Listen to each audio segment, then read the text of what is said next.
ahead and officially open this meeting. Just a quick reminder, if you're not speaking, please mute your mics, because otherwise we're going to get a lot of backfeed here from the microphones. With that, Ms. Taylor, if you'd please call the roll. Good morning, Chairman Good morning. Vasquez, I guess the whole team. Vice Chair Schaefer, Here. Member Gaines, Here. Member Cohen, Present. Deputy Controller Stowers. Here. So we have a full group here. Everybody's in attendance. With that, let me start off with our Pledge of Allegiance, if I can get you all to stand, and we'll begin with the Pledge of Allegiance. Ready to begin. Pledge allegiance to the flag of the United States of America and to the republic for which it stands, one nation, under God, indivisible, with liberty and justice for all. So collect the chair because my pocket over here is stuck. Members, just once again, real quickly, let me just remind us all that we are all on a shared line. And today I understand we have some added participants and guests that'll be on the same line with us. So for those especially new that have joined us today for their presentations, just a quick reminder that to be patient with us, and because we're all on the same and sharing the same line, I ask you that you all please identify yourself and be recognized before you speak, so our transcriptionists can clearly hear and properly record this meeting. So with that, let me ask Ms. Taylor if she would please announce our first order of business. Our first order of business is an announcement regarding public teleconference participation. Good morning, and thank you for joining today's Board of Equalization meeting via teleconference. Throughout the duration of today's meeting, you will primarily be in a listen-only mode. As you may know from our public agenda notice and our website, we have requested that individuals who wish to make a public comment fill out the public comment submission form found on our additional information webpage in advance of today's meeting, or alternatively, participate in today's meeting by providing your public comment live. After the presentation of an item has concluded, we will begin by identifying any public comment requests that have been received by our board proceeding staff, with the AT&T operator providing directions for you to identify yourself. After all known public commenters have been called, the operator will also provide public comment instructions to individuals participating via teleconference. Accordingly, if you intend to make a public comment today, we recommend dialing into the meeting on the teleconference line, as the audio broadcast on our website experiences a 1 to 3 minute delay. When giving a public comment, please limit your remarks to 3 minutes. We ask that everyone who is not intending to make a public comment, please mute their line or minimize background noise. If there are technical difficulties when we are in the public comment portion of our meeting, we will do our best to read submitted comments into the record at appropriate time. Thank you for your patience and understanding. Our first order of business will be item M, Public Policy Hearing, 1A, Proposition 19 Implementation, Part 1, Strike Team Reports on the Proposition 19, the Home Protection for Seniors, Severely Disabled, Families, and the Victims of Wildfire or Natural Disasters Act of 2020. This item will be presented by Chairman Vasquez.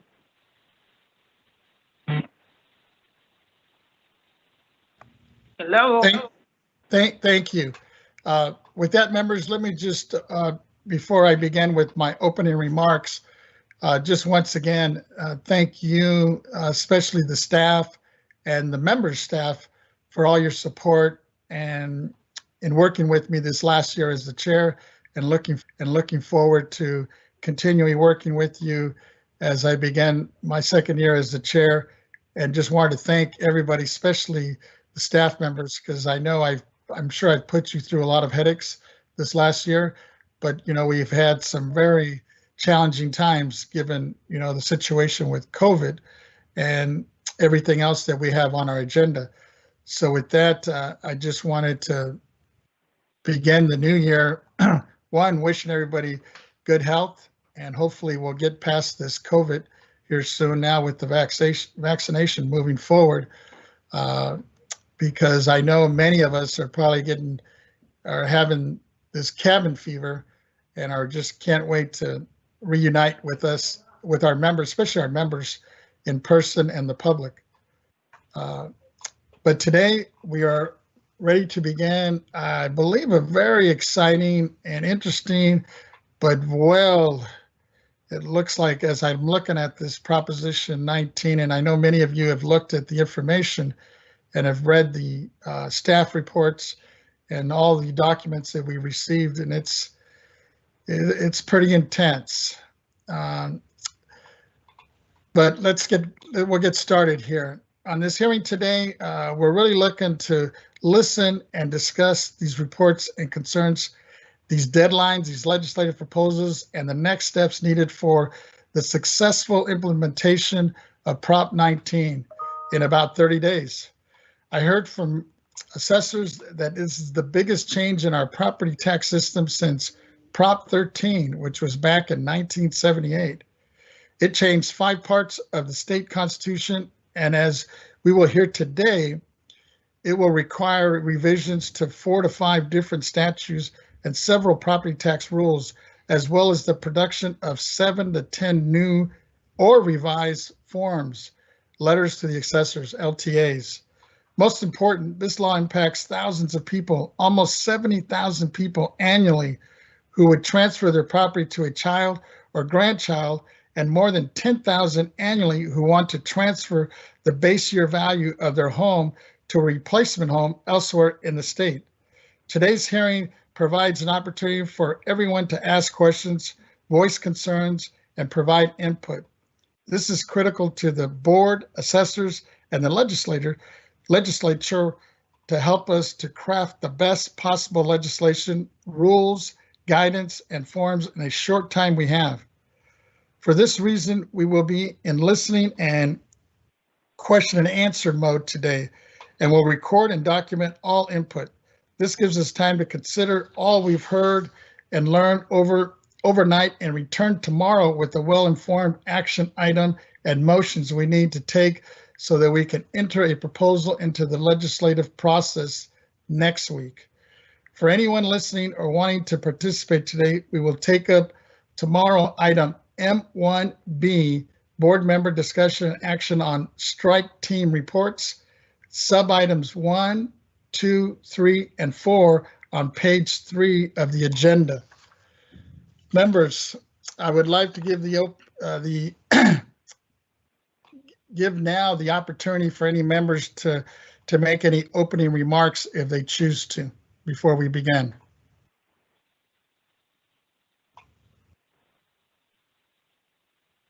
Hearing and seeing none, I will go ahead.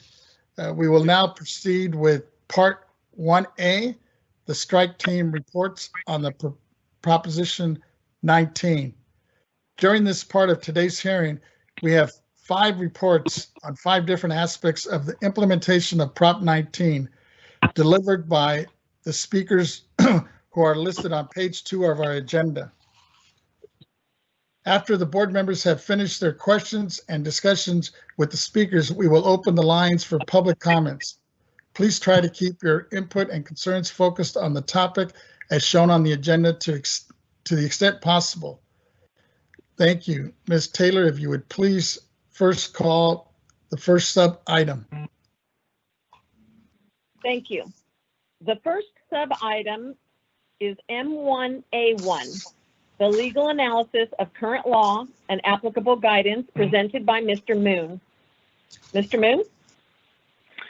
Hi, this is Richard Moon. Good morning, Chairman Vasquez and members of the board. I'm with the legal department, and I'm here to present the legal memorandum that's attached to the public agenda notice that discusses Prop 19. As you know, Prop 19 was approved on November 3rd by the voters, and for property tax assessment purposes, there were two main parts dealing with two different property tax provisions. One was the base year value transfer provisions, and one was the parent-child, grandparent-grandchild exclusions. There are a number of questions that Prop 19 leaves unanswered or ambiguous, but that need to be answered so that it can be properly implemented and administered. And because BOE has the authority and responsibility to prescribe rules and regulations to govern assessors when assessing, and also to prepare and issue instructions to promote uniformity when assessing property, BOE is required to analyze and interpret Prop 19 and issue guidance to assessors so that its provisions can be uniformly and most effectively administered. The legal memo before you, as well as really all of the strike teams and this meeting in general, is in fulfillment of those requirements.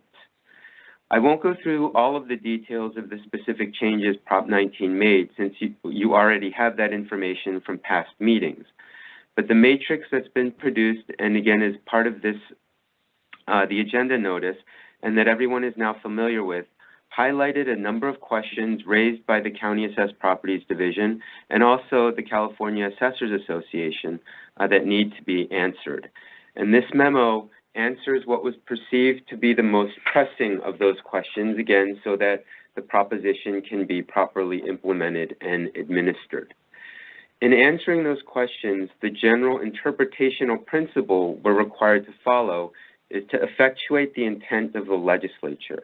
And the best evidence of that intent is the actual words of the provision.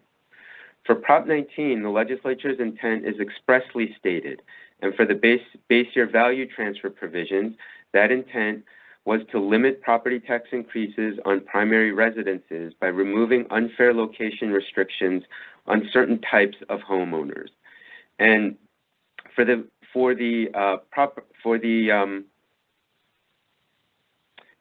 parent-child and grandparent-grandchild exclusion provisions, the intent was to limit property tax increases on family homes used as a primary residence by protecting the right of parents and grandparents to pass on their family home to their children and grandchildren for continued use as a primary residence, while eliminating what the express language calls unfair tax loopholes used by some.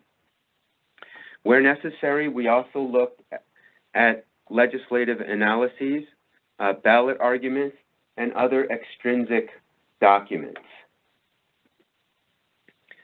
Turning to the specific questions addressed, they're broken into two groups, mirroring the two exclusions dealt with by Prop 19. Again, the base year value transfer provisions and the parent-child, grandparent-grandchild exclusion provisions. For the base year value transfer provisions, there were 4 questions and answers regarding timing and qualification.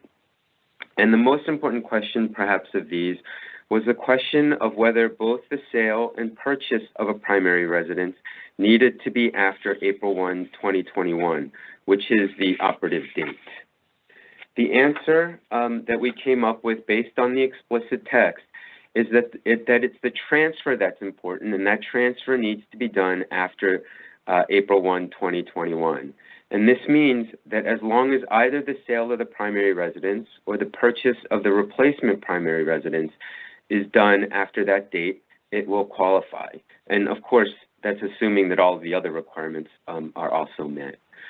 For the parent-child exclusion and the grandparent-grandchild exclusions, the memo addresses 7 different questions. And one important question was whether the family home needed to continue as the family home of all of the children.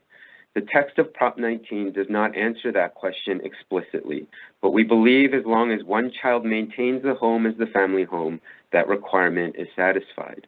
We also believe that if the family home is no longer maintained as the family home, the exclusion will be lost, but also that any child who initially received a portion of the family home can make it his or her family home and not lose the exclusion.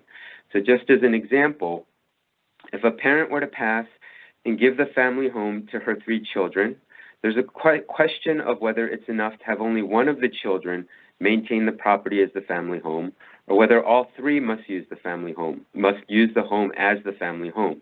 Again, the text of Prop 19 is unclear, but we believe that as long as one of the three make it their family home, that the transfer will qualify for the new exclusion. After living in the family home, again, as an example, for 5 years, if that initial child who made the home the family home moves out and decides to rent the property to a third party, the exclusion would then be lost. But if instead another one of the three children decided to move in and make it their family home after the first child moved out, the exclusion could be maintained. We recognize that there are still many questions that need to be answered, and CAPD and legal are working to answer those questions, and we'll publish further guidance at a later date. And we anticipate that the answering of questions and questions such as these will come up and will be an ongoing process, and guidance covering various topics will be issued from time to time. And I'm happy to take any questions that you may have. Vice Chair Schaefer, I have a question. Yes, yes. Thank you, Mr. Moon. That was great. And let me start with Vice Chair Schaefer. Mr. Moon, have you seen the letter from the California Farm Bureau Federation to many of us raising a couple of questions? It's a 3-page letter that I was just presented with this morning.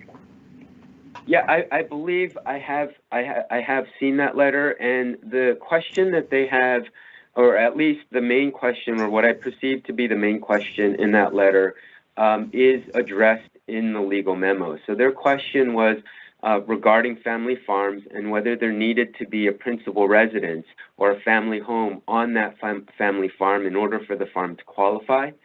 And based on the language in the proposition, the legal memorandum concludes that it is not necessary to have a principal residence on the family farm. Good. Thank you. I have one other question. How do we police the activity of these three children moving in, moving out, etc.? I mean, do we have a deputy member of our staff who oversees babysitting of what happens with one of these claimed exemptions, or do we rely on them to self-report to us, or neighbors tattle on them? Just how do we know what's going on? Yeah, that's a great question, because that's one of the many details that's not expressly addressed in the proposition. And so that will be a consideration in the draft legislation. And I believe there's a provision in the draft legislation that allows the assessor to ask for information and requires a child who makes the home the family home, if it's no longer the family home, to report that to the assessor. And of course, as the proposition is administered and as assessors learn how things are going and what would or would not be helpful to administering the proposition, that could be added to regulations or legislation. Well, I might like to see the assessor required to annually or every 3 years, some period of time, make an inquiry to assess, just to determine just what the facts are. Okay? Yes. Thank you. This is Member Gaines. Can I ask? Member Gaines, yes, go ahead. I know you had some questions as well. Yeah, I just want to thank Mr. Moon for the clarity on the family farm issue, that it is a parcel that could be passed on, because we have so many family farms here, and the interpretation from the very beginning by the farming community, the Farm Bureau, and others was that these parcels could be passed down the family. The other clarification is that there's a limit on this of $1 million but that would apply per parcel because you have many farms where they acquire different parcels over maybe even decades of time. And so that's a very important aspect, that $1 million limit would be applied per parcel. So yeah, thank you for your presentation. Appreciate it. Chairman Vasquez, this is Deputy Controller Stowers. Yeah, Ms. Stowers, go ahead. Yes, kind of going on with the family farm, I do appreciate the analysis and the entire legal analysis. And you're saying that you don't have to have it your primary resident for the family farm to qualify. So that legal advice is in direct conflict with that LTA that we issued late last year. So I would like to know what are the plans to correct that LTA or send out an additional LTA on that issue? So I know that there is in the works, I guess for lack of a better way to describe it, an LTA that puts together a lot of the questions and answers that we've been getting and that we've been trying to answer, and that will certainly be addressed. In terms of correcting what's already out there, perhaps Dave Young could address that. Yes, good morning all. This is David Young, Deputy Director of the Property Tax Department. Mr. Moon is absolutely right. We are looking through our guidance, not only our recently issued guidance, but also our prior guidance from many years ago, and we are reviewing those and seeing where all these inconsistencies and where revisions and corrections will be needed.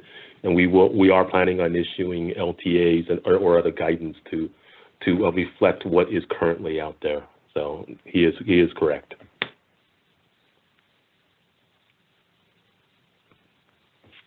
And a follow-up question, Deputy Controller Stowers here.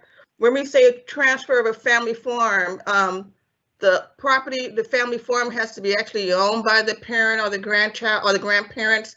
Could it be held in a corporation? Because it's the transfer of real property that's being excluded, it could not be held in a corporation. We've had that issue in the past, so I'm assuming that our advice would clearly state that. Yes, that can be one of the questions in that question and answer LTA. Thank you. Thank you. Member Cohen, do you have any questions or comments? Okay. I have just a couple quick ones before we move on. Mr. Moon, you mentioned, the fact that I guess February 15th is a holiday. So is it correct to assume that if somebody was to file a parent-to-child claim on the next day, I guess it would be the 16th, it would still fall under the current law? Is that correct? Yeah. So, it's actually the purchase or the transfer that would need to happen by the text of the proposition on the 15th. So the triggering action or event is not the filing of the form, but the transfer. And so if the transfer happens before that date, then they would be fine. I guess I shouldn't say fine, but they would be under the old rules. Okay. And then my second question is, you also said that, on this whole transfer fee, for example, if this transfer fee is denied, the exclusion, can they file a claim for a refund with the Board of Supervisors? And if the board denies that, can they go to court? Or are they able to appeal this thing to the AAB as another option, I guess? So if the parent-child exclusion claim is denied because the homeowner's exemption or the disabled veterans exemption is denied, they would not have recourse to the Assessment Appeals Board, and their recourse would be to file a claim for refund. And then when that's denied, then they would need to file an action in Superior Court. Okay. And then my third question is, in the educational field, California Educational Code has a definition of severely disabled as individuals with exceptional needs that include serious emotional disturbances or severe intellectual disabilities.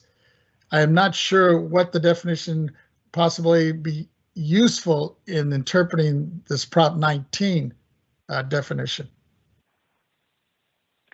Yeah, so we looked at several different definitions, and the one we started with was the one that's most closest to property tax, and that's there is a definition referred to in Section 69.5, which is the current base year value transfer for 55 and over individuals. And so we took a look at that definition, but the big difference, and this gets a little bit technical, but the big difference between Prop 19 and what's in Section 69.5 vis-a-vis the severely disabled requirement is that for 69.5 purposes, they changed the definition of severely disabled to severely and permanently disabled. And essentially what that means is that the disablement has to be a physical one. And so because the word permanently disabled was not used in Proposition 19, that led us to believe that the definition of severely disabled would be more broad than the definition of severely and permanently disabled. And so the definition in Proposition 19 of severely disabled would not include the requirement that it be a physical disablement. So in that regard, I believe it would be consistent with the educational code definition, but there is a definition of severely and permanently disabled. I believe it's in Section 74.3. And I believe, if I'm not mistaken, the draft legislation reflects a tweaked version of that definition. Thank you. And then just one last quick question. You know, you gave a scenario where I guess in the event a parent passes away and wills this over to, I guess, 3 siblings, and, you know, as long as one of them identifies it as their principal residency, they qualify for this exemption. I'm wondering what happens when, let's say there's only one and that sibling happens to pass away, you know, 2 or 3 years later. Is he or she able to will that to her kids and still qualify for this exemption?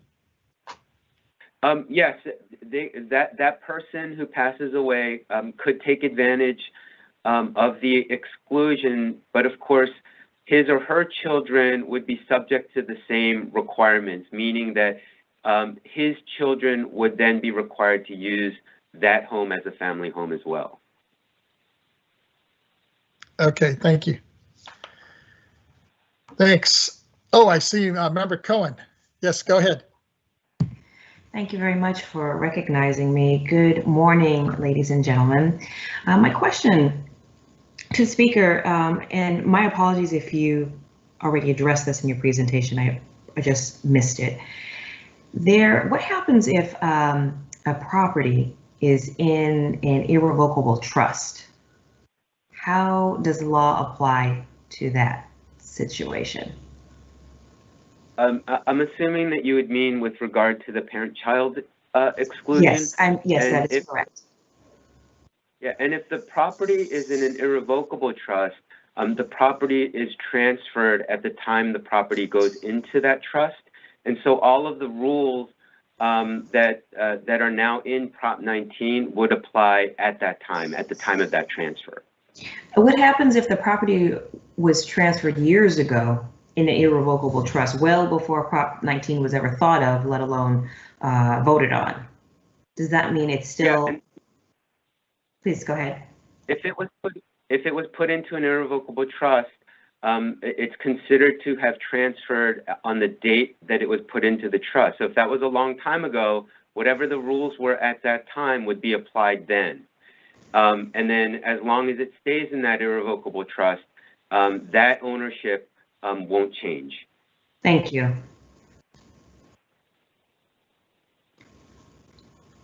Thank you. Thank you. Members, if there's no other further questions from the members, let me ask Ms. Taylor if there's any public comments written, or if there's somebody on the line that wishes to speak on Mr. Moon's report. Yes, thank you, Chair. We do have written comments, which I will read, and then we'll move to the AT&T line to open it up for public comment. Our first comment is from Sandra. Under Prop 58, currently a claim for exclusion from reassessment for a parent-to-child transfer will be timely if filed within 6 months after the date of mailing of a notice of supplemental or escape assessment for the property, even if it was not filed with 3 years of the change of ownership. My understanding is that taxpayers will still have 3 years to file the exclusion for a transfer that occurred before Prop 19 is implemented, such as a death prior to 2/16/21, in order to obtain retroactive exclusion from reassessment. Otherwise, it will only be prospective relief. Will the rule regarding timely filing also continue to allow the timely filing of a Prop 58 claim within 60 days of the notice of supplemental or escape assessment in order to obtain retroactive relief, even if that 60-day period would take us beyond 2/16/21?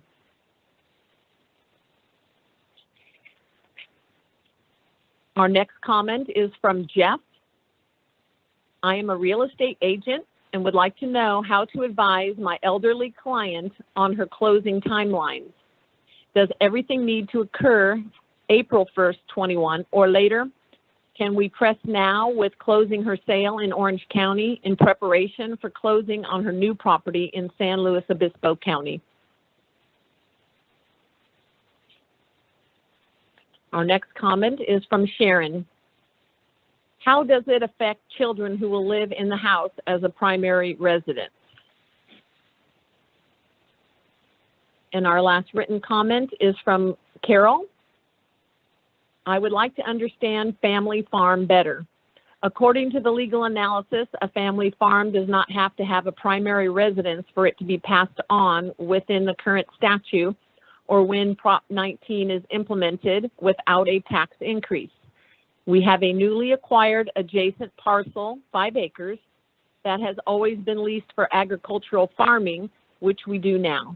It sits directly in front of us with a right-of-way between the parcels as a road, but there are 2 district parcels, one with the primary residence and the other cultivated.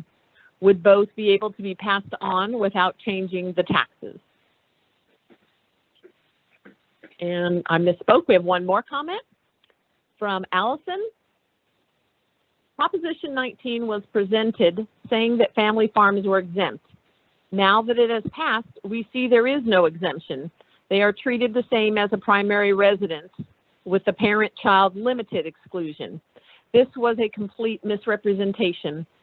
When looking for guidance from the Farm Bureau and the California Cattlemen's Association, we were told they also thought the family farm was exempt.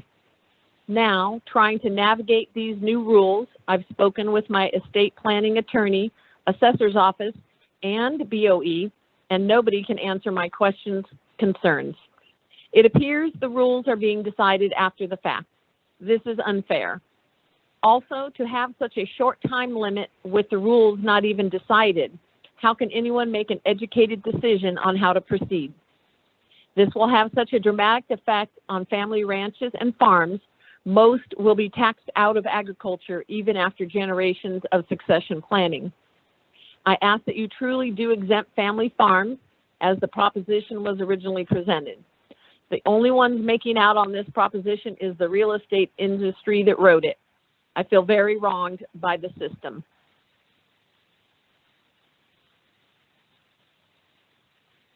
Ms. AT&T Taylor. moderator? Yes, please check with AT&T.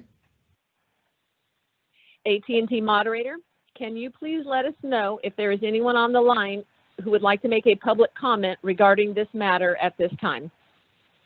Sure, thank you. If you'd like to state public comment, you may press *1 at this time. *1 for any public comment.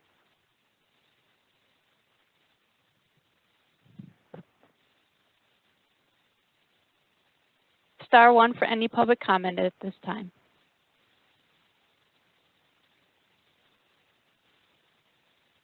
And there are no public comments at this time. Thank you. Member Gaines, did you have another question before I thought I saw you make a motion or at least move to ask a question? I did. I just wanted to follow up on Member Cohen's question. She asked the question in reference to a home being passed on in a trust. And so I just like some clarification. She mentioned irrevocable trust. How about a revocable trust or a living trust? So for Mr. Gaines, this is Richard Moon from the legal department. So for a revocable trust or a living trust, it would depend on when the property that's placed in that revocable trust goes, I guess the simplest way to put it is it goes to somebody irrevocably. So when it's passed to somebody, and typically that would happen on the death of the person making the living trust or the revocable trust. And so the property would be considered to be transferred at that time. I see. Okay. Okay, at the time that the trust is written? The time that the trust becomes irrevocable. Okay. All right. So it would have to be a irrevocable clause within a living trust. Is that correct? Or just an irrevocable trust itself? Yeah, no, typically the way that the revocable trusts will work or the living trust will work is that, for example, a parent may put a house puts a house in a living trust for the benefit of their child. When the parent passes away, the trust will become irrevocable, and then the house will be considered to have been transferred to the child at that point. Okay. Whereas with an irrevocable trust, that's set up front. And so if that Correct. was done. Yeah. Okay. Yeah, at the date the property is transferred into the trust. Okay. And then just to clarify again, when we're dealing with a rental, let's say a parent had a home and then they had let's say they kept their first home and they bought a second home, moved into it, and the first home became a rental situation like that. There is no protection or exemption for the rental home. Is that correct? That is correct. And so if that were to pass on to family members, it would be reappraised upon the death of the second parent. Correct. Okay. Very well. Thank you. Thank you. Any other questions? Oh, it looks like Member Cohen has some. Yes, thank you, Mr. Chair. Mr. Moon, I appreciate your expertise on studying up and learning this piece of legislation. I want to make sure I heard you correctly what you were telling Member Gaines. Only one piece of property can be transferred from parent to child. Is that correct? Well, only the principal residence or the family home can be transferred.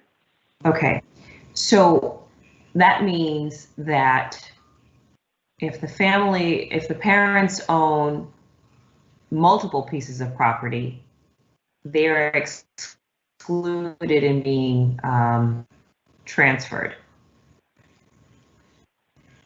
Correct. So if they own multiple properties, only the property that is their family home can be transferred to the child under this exclusion.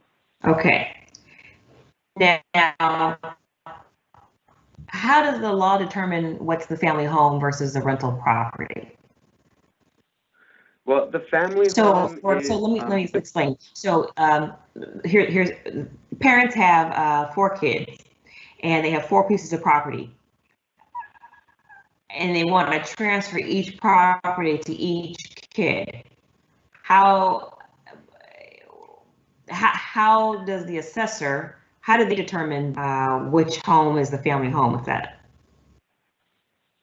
Well, the family home is defined within Prop 19 as the principal residence, and so of the 4 properties the parents owned, the one that they could pass under the exclusion is the one that they use as their principal residence. And I guess tax documentations will support that, right? I don't know how you. I would imagine that's how it would be done. I apologize. You broke up there, so I couldn't hear what you. Oh, okay. So that's okay. I think I've got my answer. My question was, how do you determine which is the family home unless the family discloses it?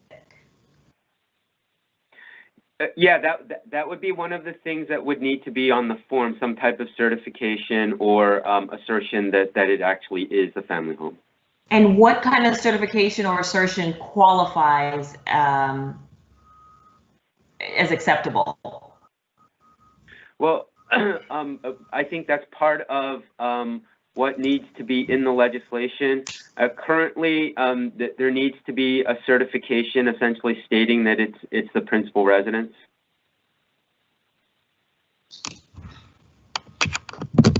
Yes, and so it sounds like the certification is ambiguous. We don't really know what it is. That's the follow-up legislation that needs to happen. Yeah, well, we know that it absolutely needs to be the principal residence, and as to how the assessor actually verifies that, that's not stated explicitly. Okay, thank you. That clears it up. And this is for any property, whether they're in a trust, an irrevocable trust or a revocable trust. This rule. Correct. Yeah, the form of holding the property is not. It's not going to have an effect on these rules. I mean, depending on how you hold it, it might be when these rules operate, but the actual operation of the rules is not affected by the form of the way it's held. All right, thank you. Mr. Chair, I have no other questions. Mr. Moon, you're incredibly insightful and knowledgeable, and I'm grateful for your time and expertise. Thank you. Chair Yes, Member Stowers, go ahead. Thank you. I think I've asked this question before, but I'm going to ask it again. When it comes to the public comments that we are receiving, I know that we are going to issue guidance, LTAs that are going to respond to a lot of these questions, but I am curious if we're going to reach out to the constituents directly and provide them a one-on-one response to the extent that we can. I know we are, but I just want to put it out there for the record. Good point. And actually, along those lines, I was going to ask Mr. Moon, especially after we heard the public or the written testimony, if he had any thoughts on some of those questions that they raised. Well, first, in terms of responding to the individual commenters, I believe it is part of our practice to have one of our departments. I think typically it's the taxpayer rights advocate who responds individually after talking with the property tax department and if necessary with legal as well.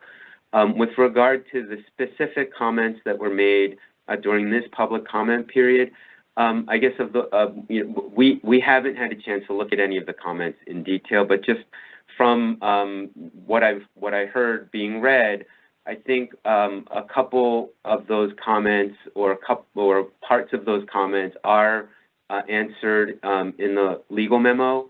Particularly, there was a question with regard to filing, and although the filing requirements are not spelled out in Prop 19, I think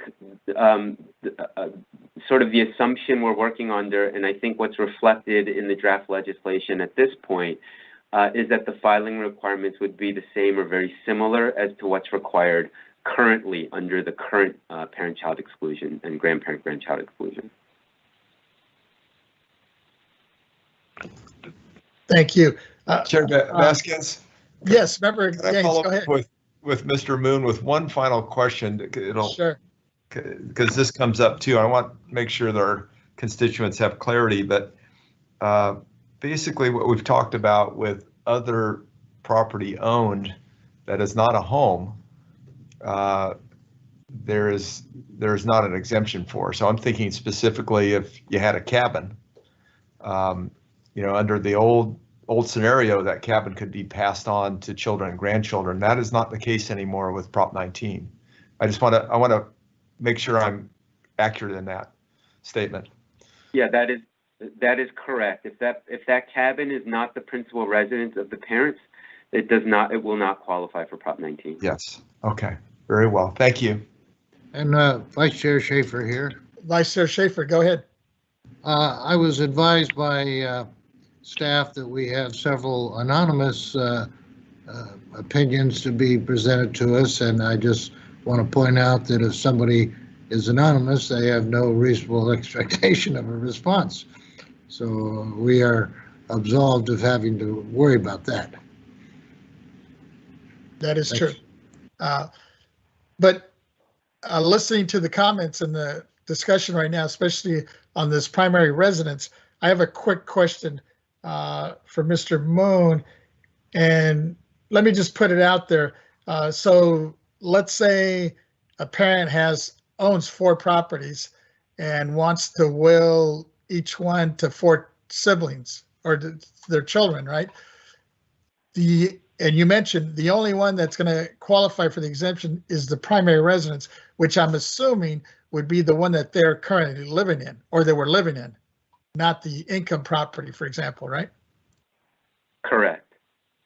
And so what happens to the other 3 properties that are willed to their kids? They get it, but they're going to get hit with the tax, right? Correct. At the date of the transfer to the 3 children, the properties would be reassessed at that point. And under the current law, they wouldn't be, right? They wouldn't be up to $1 million. Under the current law. Under the current law. Okay. And under this new law, there's no $1 million, it's everything, right? On the additional That's properties. correct. Yes, Okay. That's correct. Thank you. With that, unless I don't see any other comments, We have let me some have public Ms. comments on the phone. I'm sorry? We have additional public comments on the phone. Oh, yes, go ahead. Okay, and it's 1-0 for your public comments. One moment while we gather their name.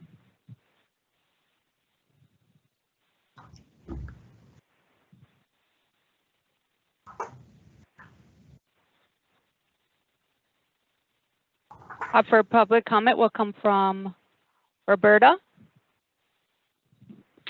I have property that my son lives in it as his principal residence. So that is his home, of which he owns 50% and I own 50%.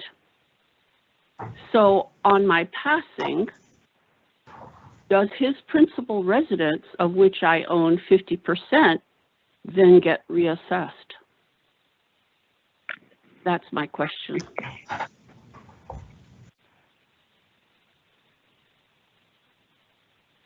Chair Vasquez, that's a pretty straightforward question, and if you'd like me to, I can address that.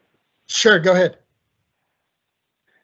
So in that situation, the 50% that you own that would pass to your child who is living in the home currently as a family home, and it sounds like you're living there as well. No, it would I not am be not reassessed. living there. Yeah, it would not be reassessed. I'm sorry, could you repeat that again? I am not living in the home. The son is living in as his principal resident, but I am 50% co-owner. Yeah, it would need to be your residence in order for it to qualify. But it is not. Then it will not my qualify. So then his principal residence, of which I own 50% and I am not co-owner, then gets reassessed. Not his 50%, your 50%. Correct. Thank you. Yeah.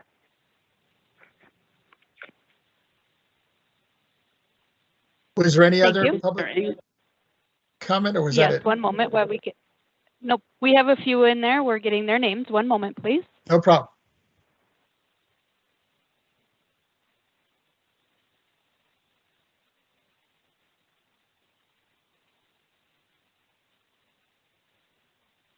And just as a reminder, it is 1-0 if you'd like public comment.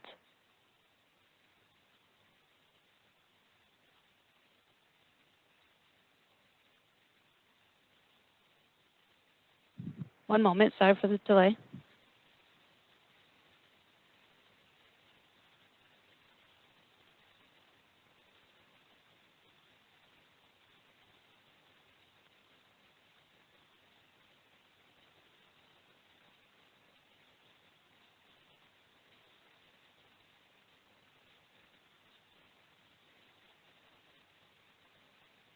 One moment.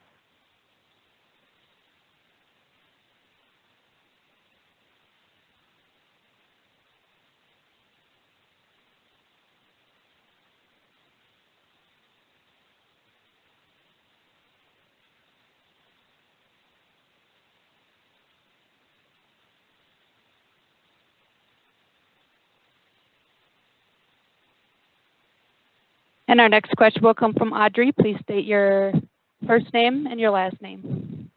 Audrey Fagioni.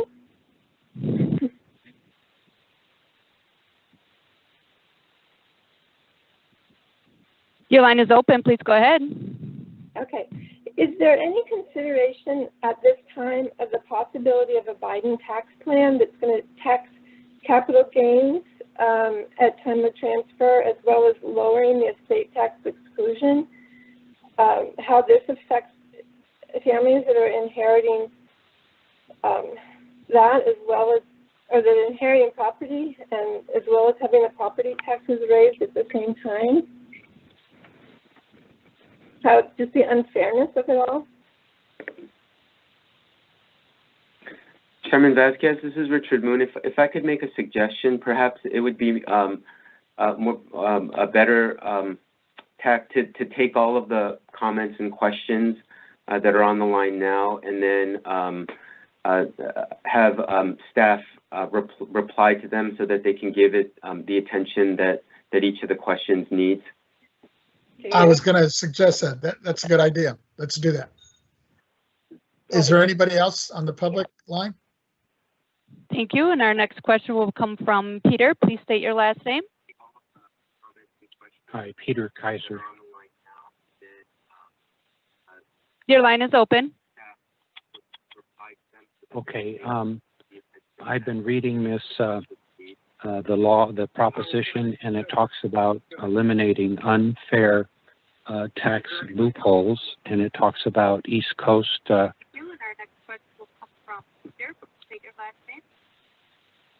Peter Kaiser, and the proposition actually talks about eliminating unfair tax loopholes used by East Coast investors, celebrities, wealthy non-California residents, etc.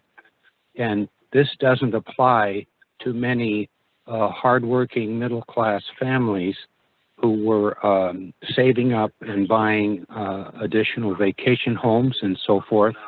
And this may even prevent most of those from being used by their children if the tax rate goes from a few $100s, the annual property tax, to maybe $8,000–$10,000 a year for that child. And so this may mean that this will have to be sold because they can't afford to do that. And if we look carefully at who sponsored this bill, apparently the Real Estate Association, I think it spent over $50 million to put this through. And this would mean, of course, that if these children all have to, most of them have to sell their homes, the second homes, then there would be a very much expanded amount of business for these realtors. And I was wondering if was this one of the purposes of this proposition, and it's going to really hamper these children from using their normal vacation homes and so forth, which have been kept up, and a lot of money has been spent on these over the years. So I'm just wondering, and if these are put into trusts, whether living or irrevocable trusts, can you still retain the previous assessed value of these second homes that are not primary residences? And thank you very much for this hearing. It's a very confusing time, and the time rate is maybe less than a month away. So can those trusts be modified to handle these issues to protect these hardworking middle-class families? Thank you for your comments. We will have staff get back to you. Is there any other public comment? Yes, our next comment will come from Robert Siegel. Please go ahead. Your line is open. Thank you, ma'am. Good morning, members. Robert Spiegel on behalf of the California Farm Bureau Federation. I wanted to start this morning with to thanks and appreciate the opportunity to address the board and board staff on Prop 19 implementation. This is a matter of which is of crucial importance to the members of my organization and California's agricultural community. First and foremost, though, I would like to thank legal counsel for agreeing with our interpretation relative to question 6 on page 10 of the legal memorandum, that being which, quote, must a family farm also be the principal residence of the transferee, end quote. For the reasons correctly identified by Mr. Moon and his team, the answer is unequivocally no. The trigger in this instance is not whether the family farm be the principal residence, but rather does the family farm continue in the manner for growing agricultural commodities, grazing livestock, or other agricultural related endeavors. Of all of the numerous clarifying and operational questions that folks have related to Prop 19 implementation, we believe this to be one of the most critical in ensuring that the transfers of the family farm were eligible for transfer without necessarily triggering a complete full market value reassessment or valuation. The plain fact is that our farms and our land holdings are quite different than simply a second home, a vacation property, or any other commercial property, and those are no longer afforded the same exclusion under Prop 19. So the importance of this interpretation cannot be understated and is appreciated by my organization. The second matter I'll address is related to the multiple parcels in the value test referenced in section 2.1 C1A and B of the initiative, and this was brought up by Member Gaines. As we know, any transfers occurring on or before February 15th of this year will be eligible for the Prop 58 and Prop 193 transfer exclusions. However, beginning on February 16th, the exclusion is narrowed to that of a family home as a principal residence or a family farm. Prop 19's value test effectively eliminated the exclusion of what used to be the first $1 million of all other real property transferred. And essentially, this was a cumulative lifetime limit for the intergenerational transfer. So Prop 19's value test applies to all real property being transferred. As such, it's imperative that each individual parcel to determine whether or not that parcel exceeds the sum of the factored base year value plus $1 million. It's possible that under the value test, the transfer of some property may not trigger a factored base year value adjustment, meaning that the child could assume the base year value of the parent and thus not assume any additional tax burden. These issues were more fully addressed in our January 7th letter to the board and staff. So I'd like to end my comments by recognizing those and the suggestions and clarifying points made by the California Assessors Association. The assistance that the individual county assessors have provided to the members of my organization related to Prop 19 implementation has been valuable, and I wanted to express our appreciation as well. Farm Bureau continues to receive numerous inquiries as to how Prop 19 will be implemented and what impacts the initiative may have on California's farming and ranching families. It's urgent that the Board of Equalization further clarify and address the issues raised in our letter, and do again appreciate the legal clarification mentioned at the start of my comments this morning. We at Farm Bureau intend to stay engaged with all the stakeholders as this process continues, and thank you for your consideration and opportunity to comment today. Thank you. Thank you. Any other comments? Yes, our next one will come from Janice Carey. Your line is open. Yes, thank you for allowing me to talk to you today. My name is Janice Carey, and I'm contacting you as just a homeowner that is a senior who is dealing with the fact that my husband works 100 miles away in Salinas, but we live in the Santa Clara County area. And because of the property tax that would be engaged, even though we could afford a house down there, we couldn't move. So I thank you very much. For us, it becomes a really great matter that we can use this.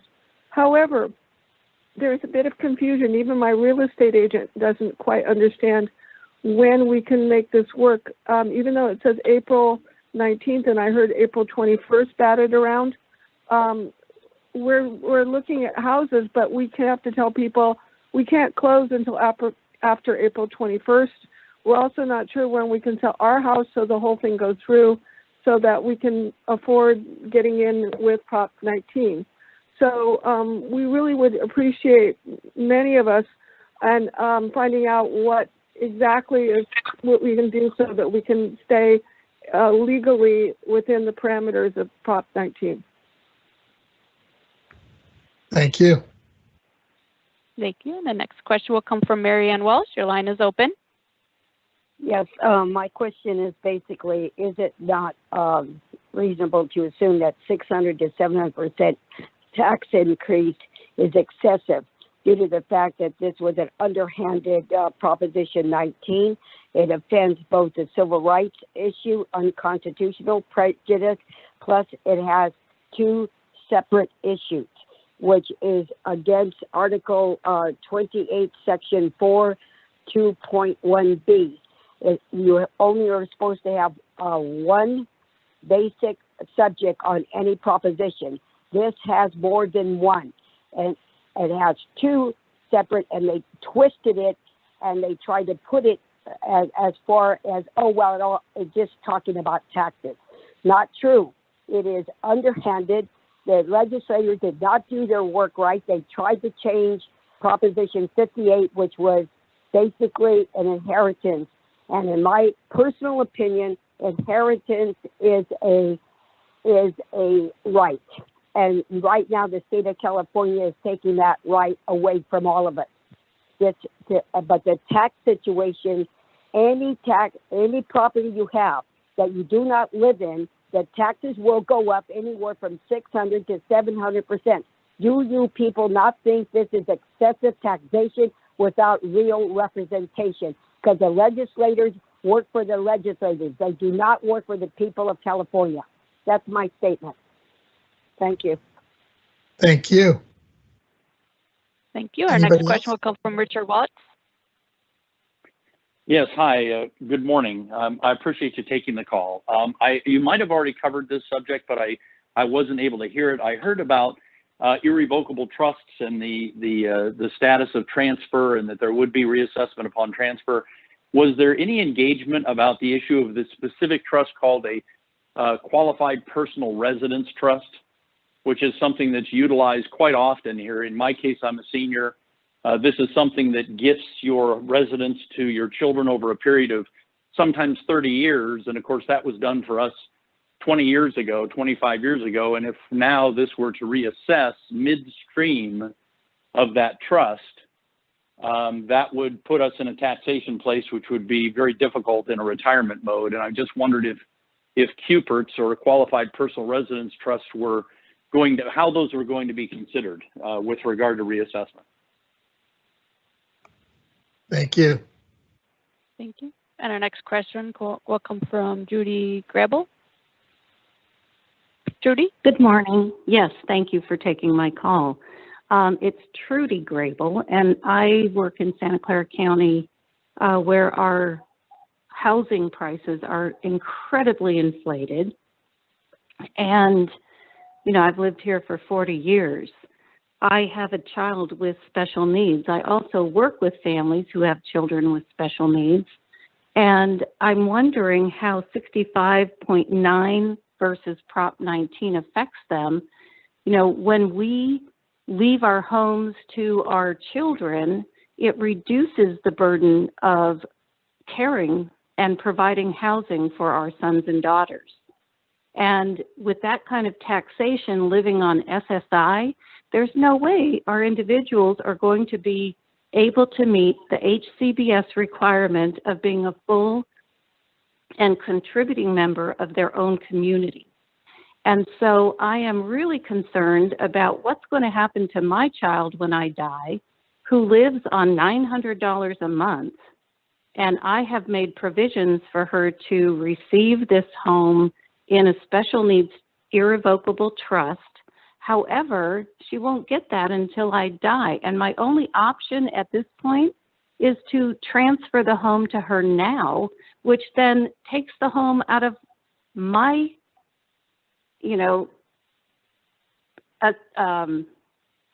ownership. And that too is not an option. So I am really concerned about what's going to happen to our disabled population who rely on public benefits and are going to be expected to pay taxes on a home that's been owned by the home for 30 years. And now the property value has, you know, gone up so high that there is no way that they'd be able to pay taxes on the current value of their home. And thank you for taking my concerns, and I hope that an exception will be considered for individuals who receive public benefits. Thank you. That's a good point. And our next question will come from Mary Ann Nicholas. Yes, Trudy just actually, thank goodness, stole my thunder because she said it so much better than I did. I have a daughter with special needs, and I have the same thing. She's under the disabled dependent child, and we've put her, put our house into this trust as well. And I guess the comment I would say, first of all, thank you so much for having us being able to comment. But a lot of these things have been brought up about revocable, irrevocable, even when it comes to the farmland.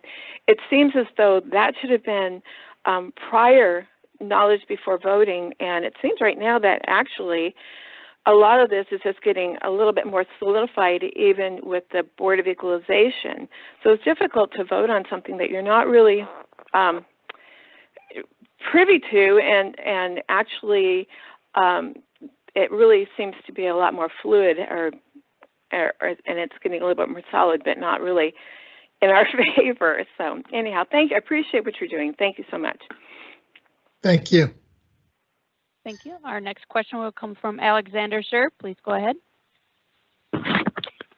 Thank you. I have a question clarifying the issue of the transfer in a circumstance where there's a decedent with a trust that becomes irrevocable on death. The date of death is in 2019, so it predates the proposition. But in the case of an investment property, not residential property, the actual transfer is being held up and won't occur until after February of this year. The trust did become irrevocable upon death of the decedent. There are multiple siblings, so there's not a transfer to a specific beneficiary yet. We think we know to which beneficiary that investment home is going to be transferred.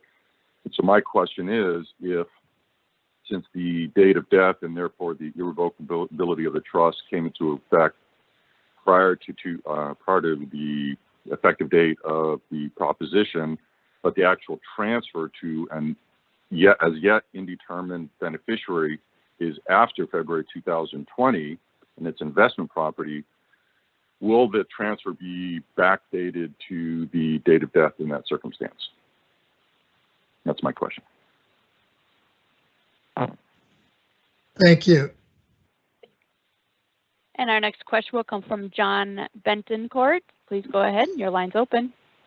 Yeah, we're cattle ranchers right on the edge of the East Bay, and we're in a Williamson Act contract at the time, and we solely want to keep this ranch in production as a cattle ranch for my son. At the time of reassessment, will that take place on the resale value or on the value under the Williamson Act of the agricultural value of the land? Thank you. Our next question will come from Lorna Chris. Your line is open. Yes, I'd like to know if we were to place the property, our home, into an irrevocable trust, should we do so before the February 15th deadline? And if so, what are the tax implications if we do this before February 15th? This home is currently occupied by me and my daughter. and I intend to leave the home to my daughter. Then a further question is, if we do, within this irrevocable trust, place the home as being transferred to my daughter before February 15th, is she then, she has no children, is she then able to transfer it upon her death to either a niece or nephew to keep it in the family? And if so, does it stay under the exclusion? Thank you. And our next question will come from Esther Kat. Yes, this is Esther. Thank you for taking my call. Actually, my question is exactly the same as the previous caller. I don't know what, she didn't specify a name. I guess I missed the name. But yes, if we place our property into an irrevocable trust before the 15th, what are the implications? Will it be able to transfer upon death to my kids' beneficiaries without being reassessed?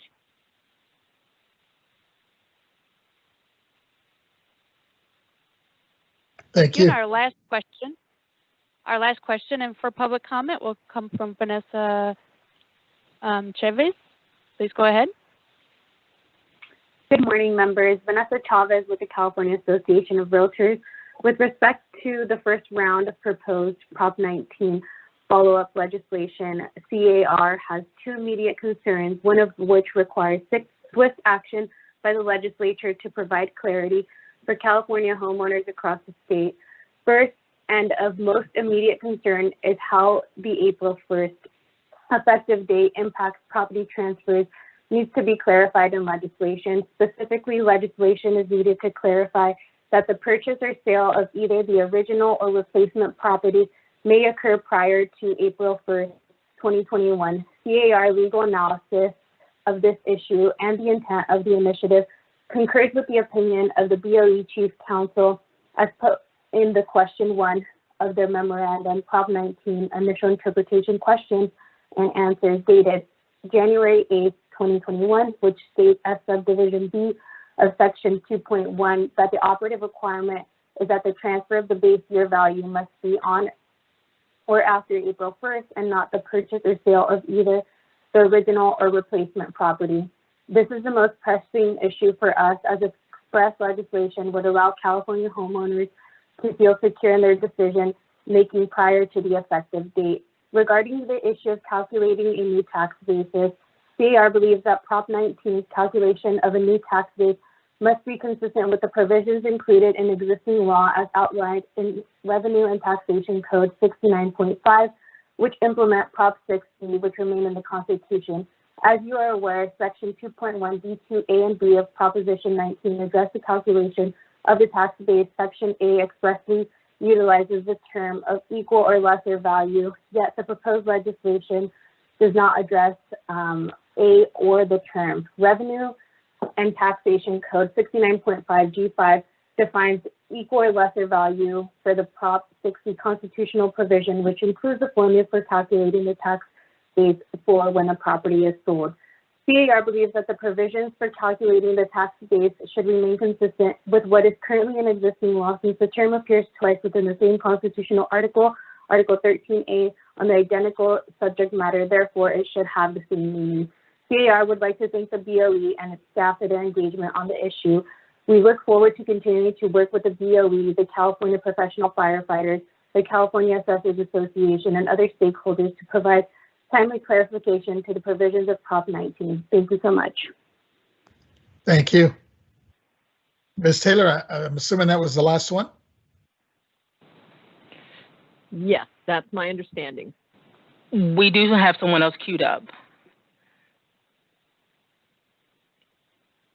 From the line of Trisha Crane, your line is open. Good morning. Good morning. Tricia Crane. I'm a Santa Monica resident. Greetings to Mr. Vasquez. And I am the chair of a neighborhood association that met just last week. Many people, a much larger meeting than we ever have had, because people are really confused and taken by surprise The reason being that the full text of Prop 19 was not included in the ballot, and people had no idea that the knock-on effects were going to be as dramatic as they are. They had no idea that their inheritance was endangered by this proposition that will only benefit the realtors. There are huge implications, as you've heard, from families that are not wealthy, specifically families with children who are disabled and who have been counting on being able to gift their home to their children. These are adults who cannot afford the increased property taxes that have been foisted on us as the market has pushed up the value of our family homes. And now people are going to face having to sell them and lose the security they once were able to offer to their children. So I really thank you for your work on this. I think that this is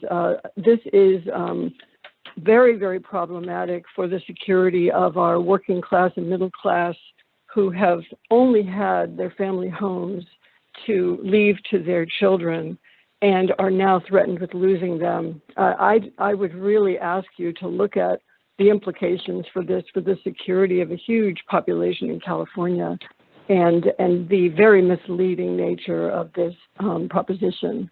Thank you. Thank you. And our next question or comment comes from Olga Cuba. Your line is open. Hi, I would like to thank you, first of all, for having this meeting and giving us the opportunity to listen to for Prop 19. My concern was being from a big family of 7. My parents who live in Santa Monica have worked very hard, my dad being a gardener all his life. They got a little bit of money, bought 2 properties in Santa Monica, and we're planning to give these triplex and a fourplex to their 7 children. But now that this proposition has been passed, my parents are very concerned that their dream and hard work will not go to their children. They wanted to have a stable place for their children to live with, and since not all their children went to school, some have some type of disabilities and will need a home to live in. Now, living in Santa Monica is very expensive. And if the properties would have to be reevaluated, what would that mean to their children, to their hard work? That would mean that the children would have to sell the properties and would have to move from California, a place where Santa Monica, where they were raised. It's very concerning because my parents did not have the opportunity to take us to trips. We didn't go to restaurants. We didn't have all that when we were raised because my parents were trying to make a capital to be able to give to their children to be able to live in a 1-bedroom apartment in Santa Monica. So it's a concern to us that this Proposition 19 didn't really think about the whole situations of middle-class people or lower middle-class people. So I just wanted to let you know how some people are feeling about this proposition and how can it be changed so it doesn't really affect the middle-class people that work so hard. Thank you so much for listening. I just needed to let you guys know how my family, how my parents are feeling about this. Thank you. And our next question or comment comes from the line of Lorna Chris. Your line is open. Yes, I'm wondering, are the decisions that we make under Prop 19 as it stands now irrevocable? That goes to the bigger issue that there seem to be, there are undoubtedly, or we would hope, going to be revisions made in this proposition, as the proposition was both poorly worded and confusing to so many. So what we want to know is, if we make a decision, which we seem to be forced to do before February 15th, and there is a revision to Prop 19 put on the ballot at some point in the future, are the decisions that we make prior to February 15th irrevocable, or is there going to be some step back that we could take and go tour to revisit this whole thing.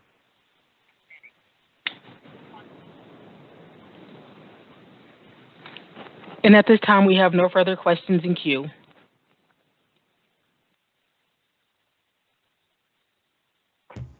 Mr. Chair, this is Malia Cohen. May I speak?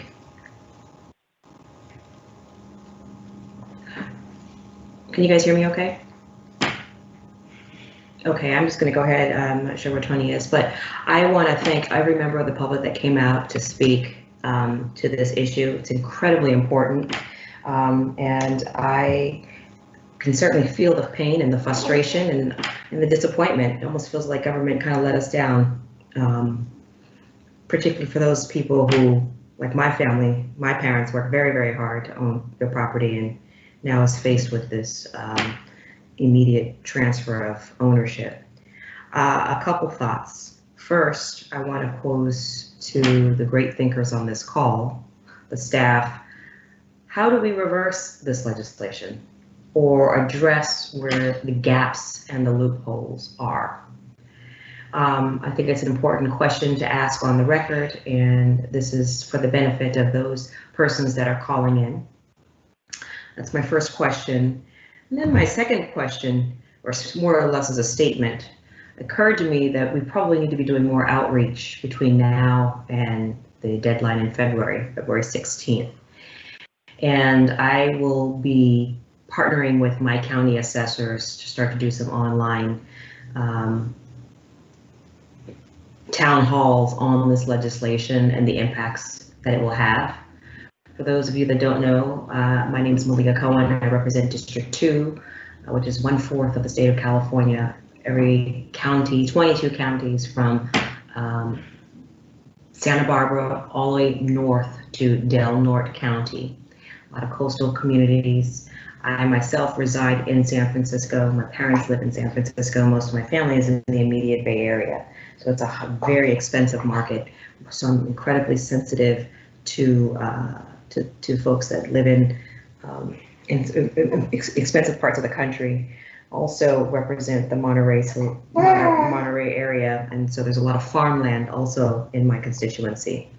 So I'm going to partner with my assessors to try to bring information, a PowerPoint presentation, and just educate people very, very quickly.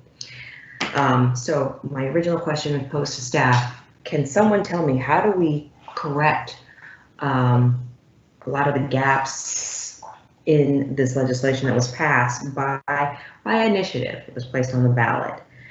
So I don't know if it's Mr. Moon that takes the question, but it's out there. Thank you. I appreciate it if someone can answer. Ms. Cohen, this is Richard Moon from the legal department. Because this was passed as a voter ballot initiative by the voters, it would require another ballot initiative to undo this. As you said, there are some gaps or unanswered questions, and to the extent that those exist, that could be those gaps could be filled or questions answered through legislation. Mr. Moon, are you part of the effort to work with the legislature to address these challenges that we've heard on the line today? Yes, currently the California Assessors Association is working on draft legislation, and staff members, including myself, are working in partnership with them. Thank you. And do you know how we could get a status update as to what's happening with your efforts? Yeah, I believe that will be the next part of the strike team report. All right, I appreciate that. So to the members of the public, please stay tuned for some answers or options to remedy some of these challenges that we've heard. Thank you. I have no further comment. This is Member Gaines. I'm wondering if I could just follow up on Member Cohen's comments just briefly. Sure, go ahead. Members, Great. I just lost my internet connection, so I'm on the phone. Oh, okay. All right. Just so you know. Anyway, go ahead, Member Gaines. Yeah, I wanted to thank Member Cohen for her comments about outreach, because I think this is a moment when we need to do more outreach in terms of Prop 19 and providing clarity for our constituents. And so I think in the weeks ahead, we ought to be focusing on our districts and reaching out and answering questions with regard to the lack of clarity in parts of the initiative. I'm sure we'll be gleaning a lot more information through the course of today and tomorrow on where those areas are, and working together collaboratively with our assessors, but also with our own leadership within the BOE, making sure that we're communicating with the legislature and seeing if we can figure out some of these gray areas that don't have the clarity that our constituents need. So, thank you. Thank you. Ms. Taylor, I got cut off there, so I was wondering, we're pretty much done with public comment, right? Correct. So did you, when I lost the connection here, did you read off the next sub-item or not yet? Not yet. Okay. Do you want to go ahead and begin the next sub-item? Yes. The next sub-item is M1A3, the proposed draft legislation presented by Mr. Ernest Dronenberg, Mr. Jeff Prang, Mr. Richard Moon, and Mr. David Young.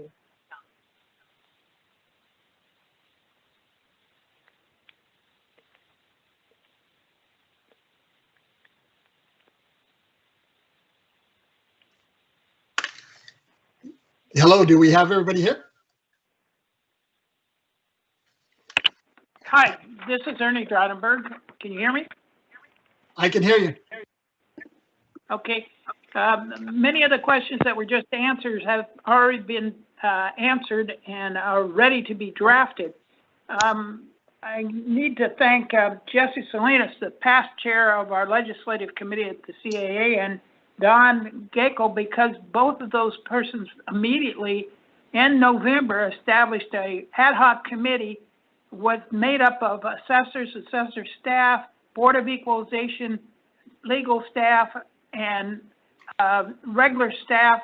And they've been working for over 2 months now on the corrections. And we believe that there's a collaborative decision on all the pieces that have been talked about earlier today. With, of course, the current law, which answers some of the questions that were already answered. This effort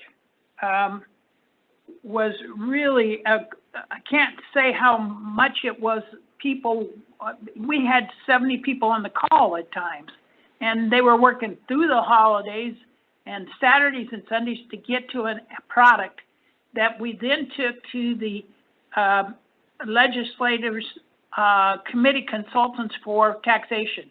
Now, the process and the details of the process, I'm going to let the chairman, our current chairman, because it passed from Jesse to the assessor of LA County, Jeff, and Jeff's going to explain the process, and he's got his technical staff ready to behind him for any technical questions. But we have a bill, and he'll explain it, that's already drafted.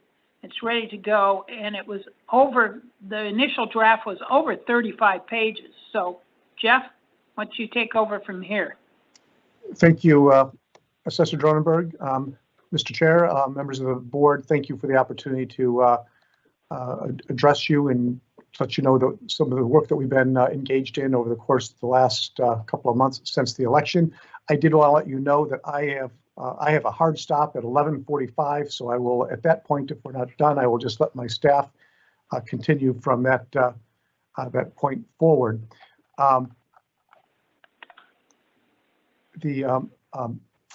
as Mr. Dronenberg said, I'm serving as the legislative chair of the California Assessors Association this year. I'm happy to have this opportunity to present what has been a collaborative legislative development effort between the California Assessors Association as well as the Board of Equalization staff. And I do want to emphasize what the Assessor Dronenberg stated, that we've worked very, very closely with board staff over the course of the last month or two to respond to the needs in Proposition 19. I'm looking forward to working with each one of you as well as the board staff to find, clarify and correct deficiencies in order that we can more effectively enact the will of the voters. Prop 19 may have brought confusion to our world as administrators and government officials, but I think we can all agree that this is about finding a quick and expedient way to administer the duly enacted laws of the people of California, while at the same time we need to ensure fair and equitable treatment for all.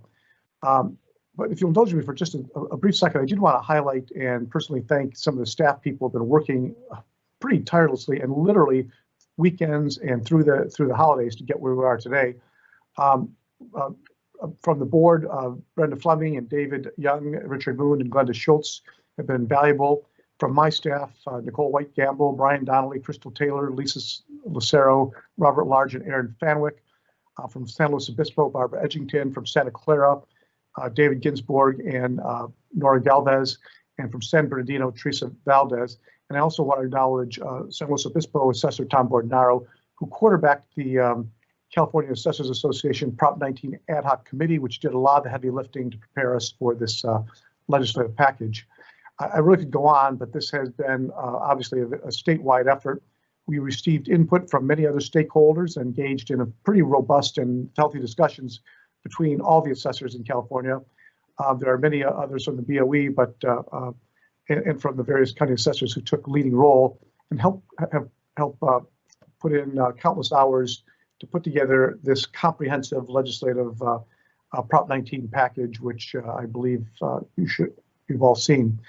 With that being said, I want to focus on how we got here and what our collaborative efforts have accomplished. So I did as an aside, in preparation for the November election, I think a lot of us were much more concerned about the administrative challenges of Prop 15, which consumed most of our time. But now that we're focused on Prop 19, we're discovering that it is also quite a challenge. And candidly, I'm not sure what we would have done if both of these measures had passed, because we're simply outgunned and overwhelmed. As it became apparent that Prop 19 was going to be certified, the Board of Equalization, in conjunction with the Assessors Association, accelerated the discussions about what we're going to need to implement the measure.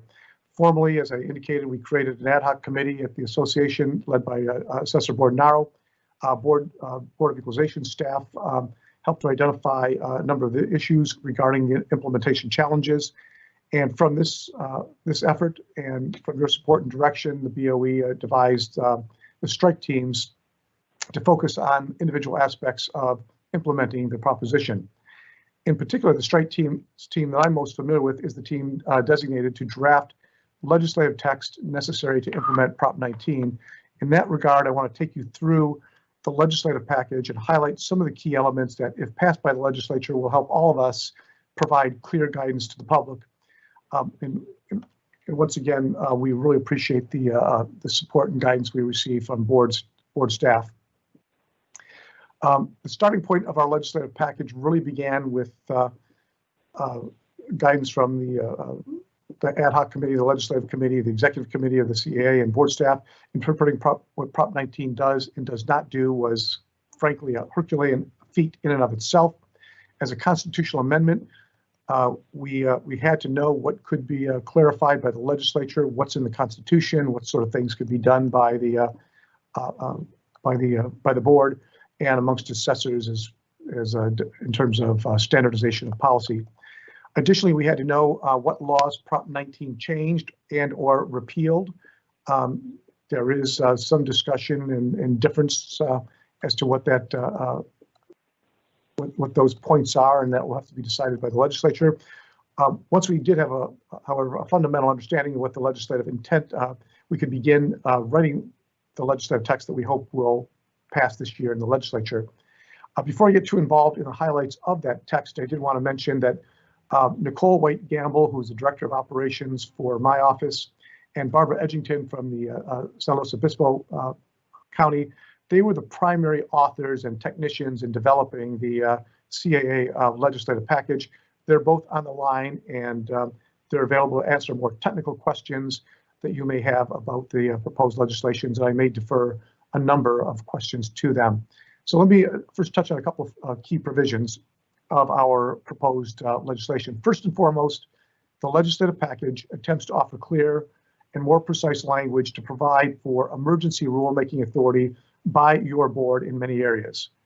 And I think it's a consensus among anyone who has delved into the details of Prop 19 that assessors absolutely cannot implement Prop 19 without the Board of Equalization taking a lead in providing guidance in how we can uniformly administer the various provisions of the measure until such time that a legislative package is adopted. I will say, as an aside, that Prop 19 was rushed onto the ballot. There were innumerable deficiencies, and it puts both the board as well as assessors in a very awkward position. We are not policymakers. We implement the law as adopted. The adopted law creates a tremendous amount of lack of clarity. Somebody has to make a policy decision as to how that should be interpreted. That typically is not county assessors. It's more likely the Board of Equalization, but even you I suspect, are going to find constraints based on what type of authority you have to make changes. But since we can't get the legislation passed until later in the legislative session, we have to do something in order to implement it in this interim period, and we're going to have to improvise. So dealing with the first topic, emergency rulemaking, specifically, we need the Board of Equalization to take the lead on one, statewide tracking requirements of data, the movement of taxpayers from one property to another, since qualified Prop 19 applicants can move their base year as many as 3 times. Also, the creation of the required forms. We're engaged in public education. We need the Board of Equalization to work with us to ensure uniform public education throughout the state. We're going to need letters to assessors that include complex value calculation and the needed comparison tests. All these things are absolutely critical for us to even begin administering Prop 19. Additionally, the proposed legislative texts clarifies conditions that must be met in order to receive the benefit for parent-to-child and grandparent-to-grandchild exclusions. As has been stated by Mr. Moon, the property must be the primary residence of the parent or grandparent if they're the ones transferring the property. This benefit goes both ways, but in most cases, the child or the grandchild is the one receiving the property. The property must become the primary residence of the child or grandchild within 1 year. Within filing of the homeowner's exemption, and Member Cohen, we did one of those tools that we will be looking at to determine whether it's the primary residence or not would be the homeowner's exemption application. Only the primary residence qualifies for a base year transfer. Other property no longer qualifies for that benefit. And separation of farm family from the residence, so that no residency is necessarily required for a family farm. Also requires more detailed clarification. The challenge is the provisions of this component of Prop 19 is supposed to begin on February 16th. We are not ready. I don't know that we will be ready on February 16th, so I am anticipating significant and potentially overwhelming public service challenges for my department, as well as other, I'm sure the assessors will have the same thing. Additional provisions I wanted to highlight are legislative clarifications that will provide for clarification. For instance, if the original home is sold before April 1st and the replacement property is purchased after April 1st, which rules apply? Current rules are Prop 19. The definition of severely disabled needs clarification if Prop 19 extends to both cognitive and or mental disability, or is it just physical disability? Clarification on whether each spouse is able to claim the base year transfer independently, or if it's if they're viewed as a single entity. As you all know all too well, I'm certain that attempting to get legislation passed is difficult in the best of times and requires a lot of patience, persistence, and understanding. I did want to, at this point, acknowledge that Rob Grosklauer, who is the legislative advocate for the California Assessors Association, he's on the line and he will be available to answer specific questions about a lot of our legislative negotiations to date. Policy hearings typically don't take place until March for many of the legislative committees in the first year of the new session. Our work in collaboration with other stakeholders gives us the opportunity to, that we hope that will to pass our legislative proposal in a committee bill, which typically allows us to bypass some of the hurdles of passing an authored bill. Whether we're able to pass this legislative proposal in a committee bill or if we need to find authors, I think I can state pretty definitively that this is an area where you as board members can really help us push this effort forward to provide education and briefings to lawmakers to stress the urgency and the clarification that's needed for this measure to be administered. And it's important to emphasize that we are the administrators attempting to provide clear guidance to constituents on a proposition that the legislature authored and left up to the voters to put into law. I can envision that the deficiencies in Prop 19 will generate incalculable public service challenges for assessors. Property owners are eager to make decisions now about estate planning at a time when we simply do not have the clarity on all the provisions of law and where mistakes are extremely likely to be made. The Board of Equalization Assessors, we didn't draft the law, but we are the ones who are assigned to administer it and to respond to the public need. Ultimately, we are going to be held accountable, and we need to convey to the legislature and stress the urgency to get this right and to do it quickly. And I want to go back to what I said previously about passing legislation during challenging times. Due to COVID, the challenges are considerably more extensive and more uncertain. The legislative calendar is in flux and other external factors are adding complications into the fold. Our reality here is that it is unlikely that we will get this legislative package passed and signed into law by February 16th, which is the first implementation date. As a contingency, in collaboration with BOE staff and other stakeholders, we have undertaken a two-pronged legislative approach. The first one, as I stated earlier, is to get the entire legislative proposal either in a committee bill or through sponsored legislation. The second one is an absolute must-have bill for the parent-to-child provisions that go into effect on February 16th. We have an understanding with the legislative leadership that this must-have proposal may be inserted into a budget committee bill that Governor Newsom is likely to sign by the end of the month. But in consulting with the legislative staff, they've been very clear that the entire legislative proposal does not work in the budget trailer bill process, and that we're going to have to truncate some of our needs and separate the main body of legislation from some of these critical must-have clarifications that hopefully we can insert into this abbreviated process. We're pursuing both approaches, and Rob could give you more details if you want to hear more. But this is probably the one area where your leadership is crucially needed in really helping to inform lawmakers of the urgency of this matter and stressing how we cannot implement the will of the voters without this clarification, and that without clarification, taxpayers, property owners who all have urgent needs are likely to be caught up in red tape and bureaucratic confusion. It may cost them a lot of money and time and create distress in their families. I know the process is slow, but we need to move fast. So with that, I want to introduce or make available Nicole White-Gamble, who can provide a briefing on the specifics of the legislative proposal. And I apologize, but I can't answer any questions right now. I have a hard stop 3 minutes ago. So I'm going to turn this over to my staff to do the best to answer questions from this point forward, and I'm happy to speak with any of you offline later in the day if you have questions for me. Thank you all very much. Thank you. And Thank sorry, you, I Jeff. know we were delayed a little. Go ahead. Thanks to Jeff, did a great job.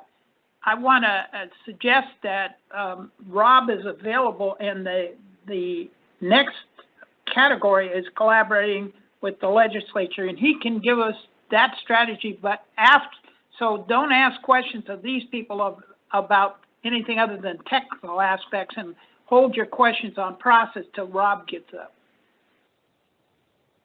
Thank you. Once they present this, you can ask.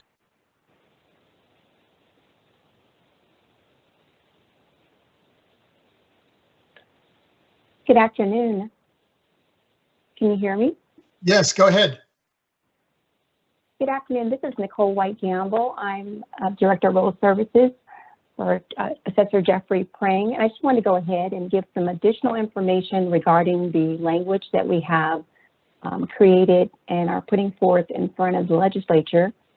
And I also want to note that Barbie Edgington is also on the line. And so I'm going to ask that she also jump in. As I've been listening to the comments and the inquiries that have come through, I'm hoping that I'll give some insights in terms of what our process has been, how we've moved to get to this point, what our aims and goals are. So essentially, I'm looking at the language. What you'll find is what is attached to the agenda is you actually see the draft language that we have created. And we basically, as a committee and as a group, tackled this in two parts. One part that was dealing with the intergenerational transfers, and by that I mean parent to child, grandparent to grandchild, and also the reverse of that. So that became very important because when we look at the way Prop 19 was written, specifically when we're talking about the intergenerational transfers, we know that one, it has a very aggressive effective date of February 16th, 2021. So as administrators who were going to have to implement this language, we wanted to make sure we could get the clearest understanding. And so we've been very appreciative of the collaboration that has happened throughout the state with all of our partners, and of course, the guidance that we've received from the Board of Equalization. The primary documents that have basically informed our decisions are obviously the provisions itself, but we've also looked at and relied heavily on the interpretation or the BOE's legal analysis to help to guide us through this process. So in tackling this, again, like I said, we looked at the first portion of it, which is the intergenerational portion of it. And I think as been noted on the call of significance, of course, it dramatically narrows the benefits that are available now for parents and children to transfer their property. The second way we looked at this and the way we grouped it is we look at this in terms of the base year transfer portion of it. And there's actually two portions to that. One portion specifically deals with disasters. The other is dealing with both the seniors and also the severely disabled. This was important for us to look at this in two ways because when we look at the proposition, we know that it allows for the ability to transfer a base year value from one home, your principal residence, to another throughout the state, which is primarily one of the key pieces of this legislation. But there are differences between the two types. Most notably, there is a 3-time limit for senior and those severely disabled. But we do not believe this limit applies to victims of wildfires and disasters. So if someone had to endure this significant loss more than 3 times, there is still relief that they can prevail themselves to. So understanding the order of, or I should say the differences of these types of provisions and the implementation dates, the process we used is we tried to look at this measure and break it up into pieces that would make the most sense. And we also looked at existing language, was very informative and helpful for us in terms of formulating the sections or the new provisions.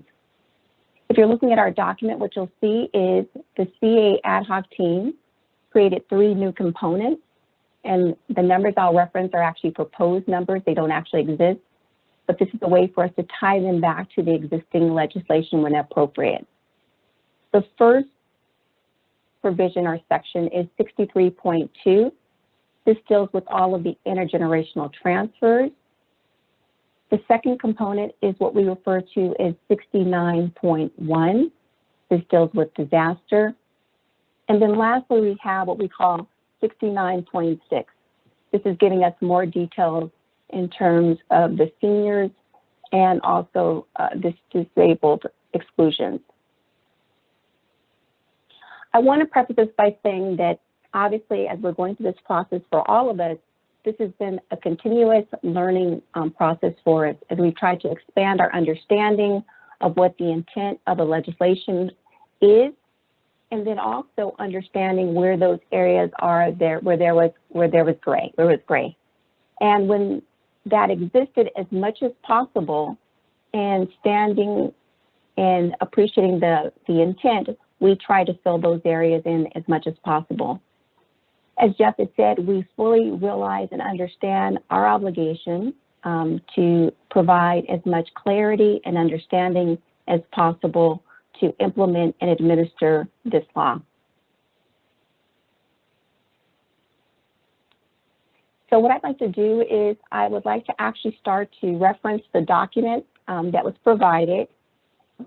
And Barbara, what we can do is what I'd like is to start to discuss some of the specifics that were mentioned.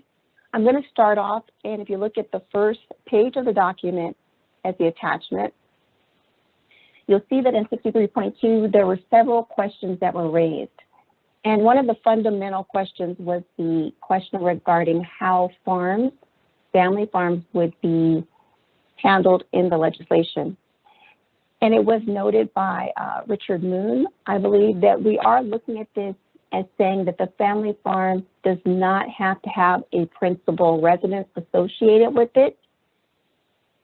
And so when you look at the document, as we go through it, you'll find that the way that we address this is we have several different definitions, including the definition of an agricultural commodity. And another question that was raised that I want to bring up is that there was a question regarding how we'd be looking at these different portions of the family farm. And we define it as an appraisal unit is the unit that we'll be looking at. And as you go through the draft language, you'll see that we actually request that a lot of information is provided to us regarding defining all of the parcels that are associated with the appraisal unit. And then, of course, we would do an analysis to see what types of structures or other things may be associated with it. So this is something where we've clearly delineated the fact that the family farm does not have to have the principal residence associated with it. And we believe that that benefits are two separate benefits. There are also questions regarding what type of information would be required for claimants. And so, as it's been alluded to previously in this call, we would have to have a claim that is submitted to us to give us all of the information so the assessor's office are able to determine the eligibility of the claimant. Other significant portions regarding whether or not, I should say if there's multiple transferees, the question is whether or not all of those transferees would have to live in the property, which is not the case. Obviously, if we had one eligible transferee and they resided in the property, they would be able to claim the exclusion. There were also questions that were raised about how would an assessor determine if a property is the principal residence of a claimant. And essentially, typically, when we talk about the person who's getting the property, we refer to them as the transferor. And the standard usually is they have to be eligible for the homeowner's exemption or disabled debt. The language of the proposition, Prop 19, is very clear in the fact that the transferee actually has to claim and be approved for the homeowner's exemption within 1 year of moving in.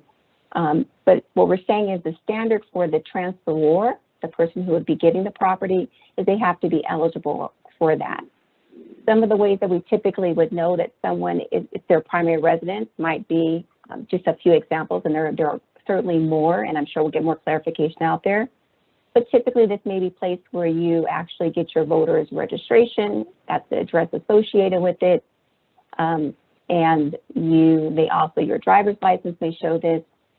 But also another part of this is the fact that there would be an affidavit that would have to be signed that basically states that for the transferor, it was their principal residence, and then also for the transferee, the person receiving the property, that they are actually occupying and residing in the property. Some of the other questions that were raised were, how would we police? And I don't believe anyone wants to police, but how would we know if the person who is residing in the property is continuing to reside in the property, and what types of assurances would the assessor's office utilize to make sure this was the fact? So in the language, we do have specific documents that do require that the homeowner or the transferee who's in the property is required to notify the assessor if they move out of the property. In addition to that, the draft language, the comprehensive draft language that was submitted, does also allude to the fact that there might be some type of annual requirement for them to affirm that they are still residing in the property.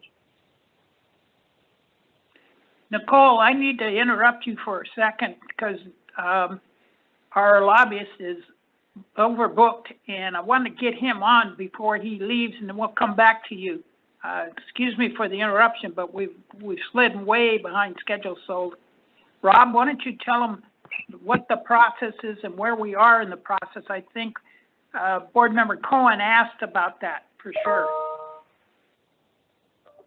Sure, Ernie, happy to do so. And good afternoon now, everyone. Rob Grosscloser with the California Assessors Association.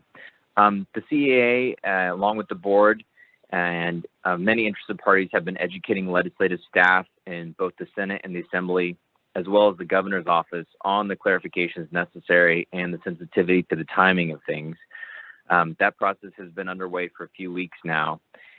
Due to the legislative calendar limitations and the processes in place in the COVID environment, the ability to pass a full Prop 19 clarification package has yet to be realized.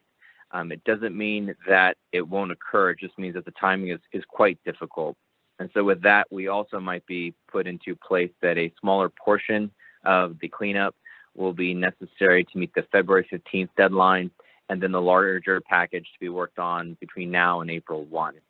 I think that what Ernie, you've said, and what Assessor Prang has also stated is that it is key for everyone to engage the legislators and that they can be educated and understand both the clarifications necessary and the timing of things. So the legislative process is a very dynamic one, and so I can never be held to a certain timeline, but I can say with assurance that legislative staff are diligently looking at this and working with their various committees and leadership offices to see if there isn't something that could be done to help implement the voters' will and the passage of Prop 19 by the appropriate timelines.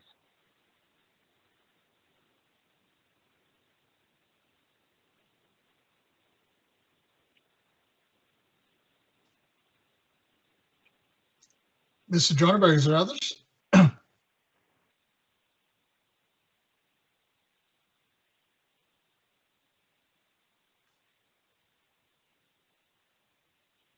So this is Nicole. I guess Nicole White Gamble. I will just continue very briefly. There were just a couple more points about the document that I wanted to make, and then I think we can move from there. Just to note, there was discussion about the severely disabled, which is under our section 69.6. And I did want to note, just to reiterate, which is what has already been discussed, we do have a definition that is, at least in the draft language, that is a little bit more expansive because it does move beyond both physical disabilities. And the other piece of it was there were several questions and comments made about the ability for there to be prospective relief. This was in regards to the 3 years or also 6 months after receiving notice that someone would still have the ability to file a claim.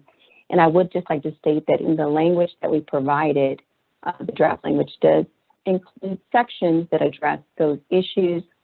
And then the other thing I wanted to address is the fact that there were lots of questions, and I know that our office, and I'm sure other assessors' office throughout the state, have received the question whether or not do both activities, if they're doing a base year transfer, does both the sale of the original property or the purchase of the replacement property have to occur after April 1st? And based on the legal analysis provided by the BOE and also our understanding of it, I do want to note that the draft language, at least, does state that our interpretation in the language, if it were accepted, does allow for either one of those events to occur after or on April 1st, with the new provisions under Prop 19 being applied. And so the key to that is that then the equal or lesser provision is not in effect. The purchase price of the replacement property could exceed the original, but then of course, based on the ACA language and calculations, the difference would be added on to the current assessed value if that base were transferred. Barbara, I'm going to ask you if there's any other significant points that you think that need to be highlighted at this point. I will make one other point. When you're looking at this document, it looks like it is, and it is a rather large document, but I do want to state that when you're looking at this, there's actually two versions of the document. We like to think of this as a living document, and as we get more information and further understanding, of course, then we've been trying to make updates to it. And so what you'll see is the first portion of the document has a revision date of 1/08/2021, and I want to make note of that. And then what you'll see is, I believe it's after page 17, if I'm not mistaken. Actually, yes, I believe it's page 17. What you'll see is there's also, let's actually go past that. It's actually page 24, still going, I'm sorry. Actually, after page 26, what you'll find is there's a repeat of some of the language. And the difference between those is that as we've learned and we've had more discussions with the legislature, we found that the sunset language that we have for provisions in 69.3, we believe that now our understanding is that that language will not sunset when it comes to the principal residence of the home, that they will run in parallel. And so the latest version from page 1 to page 26 actually is showing the new provisions without that language being included. So I did want to note that in terms of the document. Barbara, I'm going to ask now if there's any other points or key points that you think that need to be highlighted that I may have missed. Would you please share those? Thank you. This is Barbara Edgington. I'm with the San Luis Obispo County Assessor's Office. I'm a manager in that office. And I think that there's just, Nicole, I thought you did a very nice job, and I appreciate all the work that you've put into it. And thank you, members of the board, for letting us speak on this. I think I only have a couple of things that I'd like to maybe highlight for you, and that is number one, what Nicole just brought up, which is that there will be concurrent versions of how the base year value transfers are to be administered, and there is going to be some confusion about how to basically make the different concurrent versions work together, and so that people would understand which version they would come under. So we will need a lot of assistance in that regard, and a lot of guidance from the Board of Equalization and their staff in helping us to administer that. The second point that I think is going to be important for us to emphasize for you when you're going through this draft is, I heard earlier that regarding a family farm, that the hope was that the exclusion, the $1 million calculation, would apply per parcel. And I think that when that was voiced, if the way that I understood that was that the expectation was that it would be per assessor parcel number as opposed to per the family farm unit. The way that our draft reads is that $1 million exclusion would be handled per the farm unit as opposed to per assessor parcel number.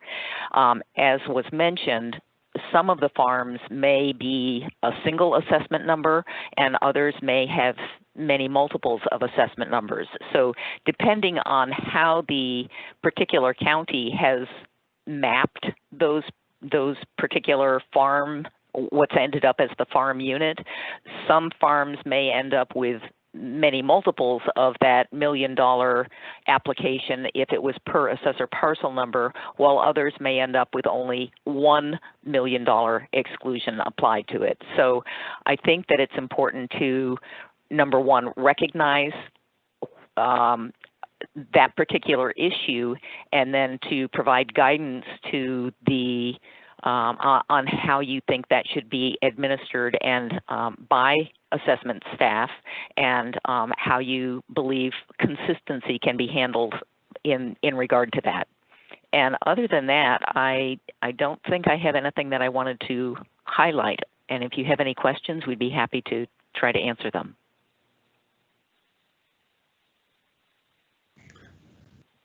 Member Vasquez? Oh, yes, Member Gaines, go ahead. Could I just comment in reference to that? Because the whole issue on as it relates to farm parcels was an exemption designed to allow those parcels to pass on to the next generation. And so I just want to reiterate that the understanding, or what's been explained to us, is that would it would break down on a per parcel basis. And but the original intent was an exemption for family farms. So I want to make sure that any interpretation of that is done in a manner that allows the passage of those parcels to the next generation. Thank you.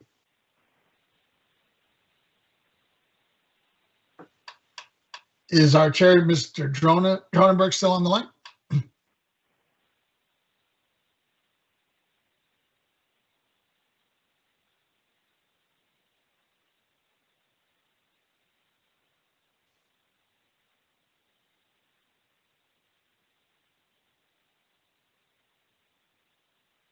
Ms. Taylor, did we lose Mr. Dronenberg? Hi, Tony, I'm sorry. I had the mute button. Oh. I would just like to sum up by saying this is so extremely important that we work on this thing with all due diligence. We've gone a long ways, but we have a collaborative method that's been one of the first that I've experienced in my mixed history with the board and the assessors, and it's really been a gratifying process to see working together like this. The next step is to actually introduce the one-page bill, that's the shortened bill, and the full bill into the legislative committees. And it's the one-page bill is what we're hoping to get into the budget trailer bill. You know, I don't know why they call it a budget trailer bill but at this point in the legislative process, other than they're going to have a special budget bill this year. And so it would be a budget trailer bill as a part of the special budget the governor hopes to get out by the end of this month. And we've been working with the Speaker's office as well as the committee consultants. They've seen the total package and they were very complimentary on it, and believe that in total it's a great package, but they just say that we can only move one small piece into this vehicle of the budget trailer bill. We have to take the total package and put it into a regular, hopefully a committee bill. And then once we've got the single page done, then we can take those pieces out of the, I'll call it omnibus bill that includes everything, and then get that one passed. But we need to get it into the process just to get it out by April. But I think that's the summation of our presentation today. Mrs. Dronberg, I had listed, were you also going to have Mr. Moon and Mr. Young weigh in, or is that separate? No, they're welcome to weigh in, absolutely. Chairman Vasquez and members, this is Brenda Fleming. Thank you to Assessor Ernie Dronenberg and President of CAA, and also Assessor Prang. What we'd like to do is, and just to acknowledge and give thanks and appreciation to all of the public commenters and to the electeds who have joined us today to participate in this conversation. We thank you for your patience as we've been a bit fluid moving through today's agenda. What we would like to do, with your permission, members, is to continue the conversation on the agenda items, specifically going through the legislation. That allows us to honor the order of the agenda material and public commenters. And then following that, since we have had the primary speakers on the collaboration with the legislature, I will just, at the end of the presentation on the draft legislation, I can make some comments for you also. What I'd like to do, Chair and members, is to honor the public and others who are on the line, just continue with the order of the business as it's listed on the agenda, if that's your pleasure. Sure. I have no problem with that. I was just wondering now, since we've heard from Mr. Prang and some of his staff, along with Right. Ms. Dronenberg. We should proceed with the BOE staff and Ms. Richard Moon and Dave Young to make their comments. Okay, let's do that. Thank you, sir. Yes, good afternoon, all. This is David Young, Deputy Director of the Property Tax Department. Thank you for this opportunity to address you all. First of all, I would like to recognize the outstanding efforts and immense amount of work everybody, all the assessors, their staff, and the BOE staff has put into this effort. So my compliments and thank you very much. What I wanted to do here was perhaps move back to the macro level. I know from the discussion from Mr. Moon this morning, from Ms. White-Gamble and Ms. Edgington, that we have really delved into some of the details of Prop 19. If you will just allow me, I would just like to maybe pull back a little and look at it from the macro level. So from the proposed legislation, there are three proposed statutes that were brought up. The first one is 63.2, and 63.2 will implement the parent-child and grandparent-grandchild exclusion. If I could just focus you on some of the key elements that will need to be in there in that legislation. Top of that is, if we are talking about implementation quickly and effectively, top of that is the filing requirements. The whole process starts with the filing requirements. The Prop 19 is a little bit, it does not address it directly, but the proposed legislation 63.2 will give some more specific guidelines on the filing requirements. Also, what 63.2 will address is, as you've already heard, some of the eligibility requirements and the ongoing verification requirements. So those will need to be in there also. And one more element that is key and has been generating a whole lot of discussion on is providing clarification on the family farm. What applies, what is in, what is out, and specifically, the issue has been raised as to what exactly is the unit. Is the unit the individual parcels, or is it the whole farm as a whole, as one appraisal unit? So those are some of the elements that will be addressed in 63.2. Moving on to the next one will be 69.1. The proposed section 69.1 will implement the base year value transfer for victims of wildfire and disaster, and very similar to the grandparent-grandchild and the parent-child exclusion. A very needed element in that legislation will be, of course, the filing requirements and very specific filing requirements. Another element in there will be expressed expansion of the base year transfer to all 58 counties, that the counties now you are able to transfer your base year value if your property's been destroyed by a disaster to all 58 counties, and you do not need the county to have a statute that allows you to bring in or import in a base year transfer from another county. And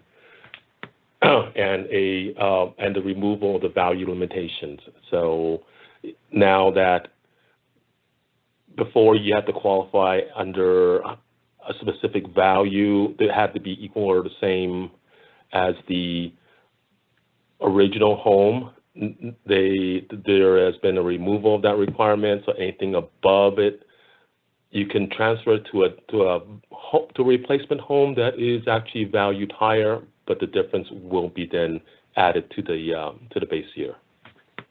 And then the last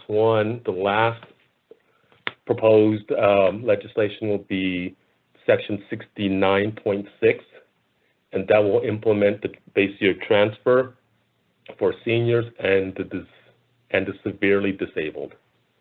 As the same with the other two proposed section, the key element there for implementation is the filing requirements, and that proposed legislation will address that. It will also address the expansion of the benefit, the transfer of up to 3 years, and particularly for the board, it will actually provide that certain information, how many times a person has taken that benefit, be basically reported to the board so the board can track how many times they have transferred a base year value, and when they hit the limit of 3, that they are not eligible for any more. So those are just that is a big macro view of the 3 proposed legislation. I hope that was helpful. I am available for any questions you may have. And if not, I believe Mr. Moon is also available for his comments. Yes. Good afternoon. This is Richard Moon with the legal department. Again, and what I'd like to do first is also offer my thanks to CAA and their staff, and in particular, Ms. White-Gamble and Ms. Edgington. They were not assigned an easy task, but they really did a fantastic job of pulling things together in a very short time. But it's the nature of legislation that it doesn't address every potential situation. And so what I'd like to address just very briefly is some of the quote-unquote gaps that staff is looking to address, whether that be via guidance in the form of something like an LTA or legal opinions or rulemaking. And I would also note, as Assessor Prang had mentioned, that the draft legislation explicitly provides authority for the board to do emergency regulation. So that would be available to us should the legislation pass. And so I just wanted to mention several things that we would like to do with future guidance. And one of those things is to explain and to give examples of how the new assessed values would be calculated, whether that's through the parent-child portion of Prop 19 or whether it's the base year value transfers. We'd also like to give examples of how an assessed value would be calculated in the parent-child or grandparent-grandchild situation when the family home is no longer the family home of an eligible transferee. There's language in the draft legislation that describes it, but I think as we all know, legislative language sometimes is not as clear as a concrete specific example. And so that's something that we'd like to do. And we'd also like to give guidance on tracking the effect of Prop 19 as well. Several other things that we would need to, or would look to clarify, is the interaction of the Prop 19 base year value provisions with the existing disaster base year value provisions, more specifically Section 69 and 69.3. We'd also like to give some guidance on the types of property that the base year value transfer could apply to, as well as the types of ownerships that would qualify as well. And by that I mean, for example, what happens if there's a multi-unit property and an over 55 resident lives in one unit of the multi-unit and then wants to transfer the base year value. And so those are some of the specific situations that we would be looking to give guidance on. And then finally, sort of perhaps a more longer term thinking sort of idea and things to think about would be those changes that may potentially take a constitutional amendment. And there's a couple things here that we've been tossing around and we will certainly think about further. The first is that the base year value transfer 2-year requirement is in the Constitution itself. But in particular with respect to disaster relief for base year value transfers after a disaster, 2 years may not be long enough. And so if that 2 years would want to be extended, that would have to be done through a constitutional amendment. And then also if there wanted to be provisions for if something like the pandemic that's occurring now happens, for there to be some type of authority or means to extend that 2 years during that kind of a time.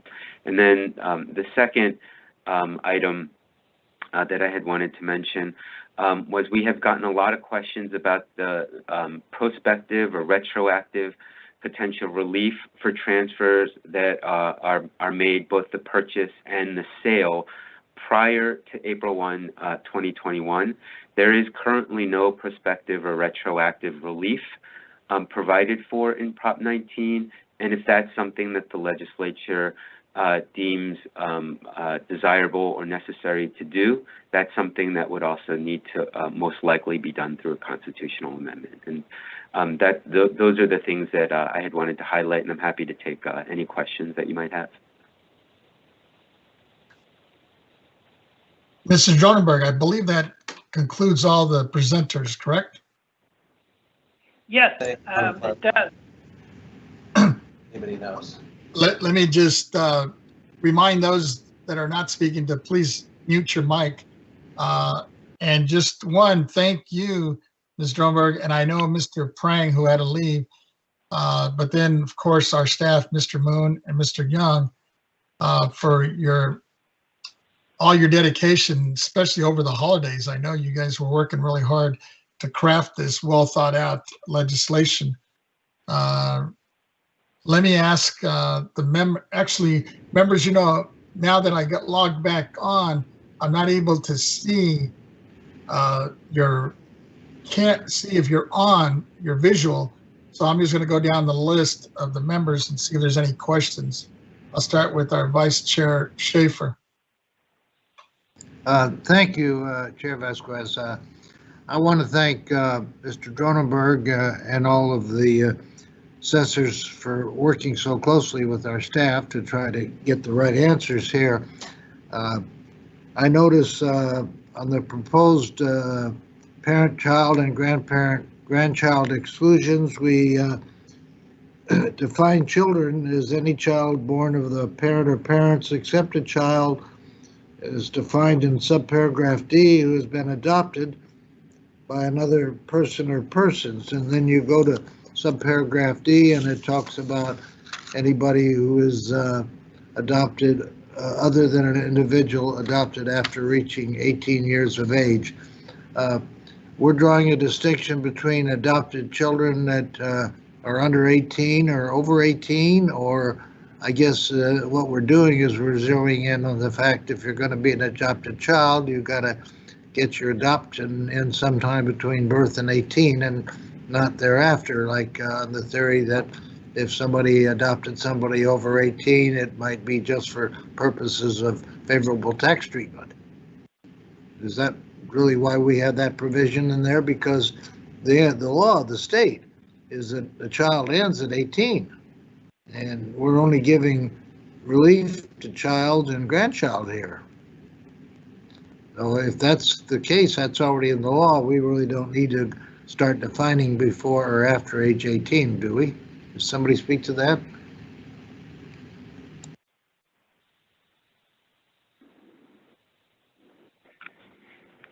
Richard, maybe you might know the site. I think that's consistent with our current interpretation of the existing parent-child transfers. That's correct. This is Richard Moon from the legal department. I believe that is correct. That it's what exists now in Section 63.1, and those definitions were carried over to 63.2.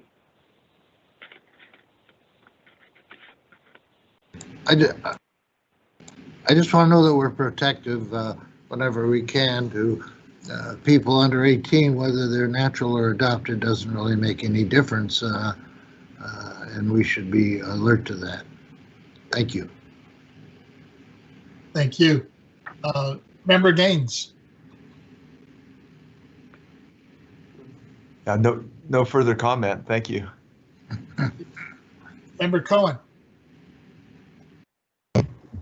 Thank you. I have no further comment either. Ms. Stowers. No comments. Thank you. Thank you. I have just a couple of quick questions.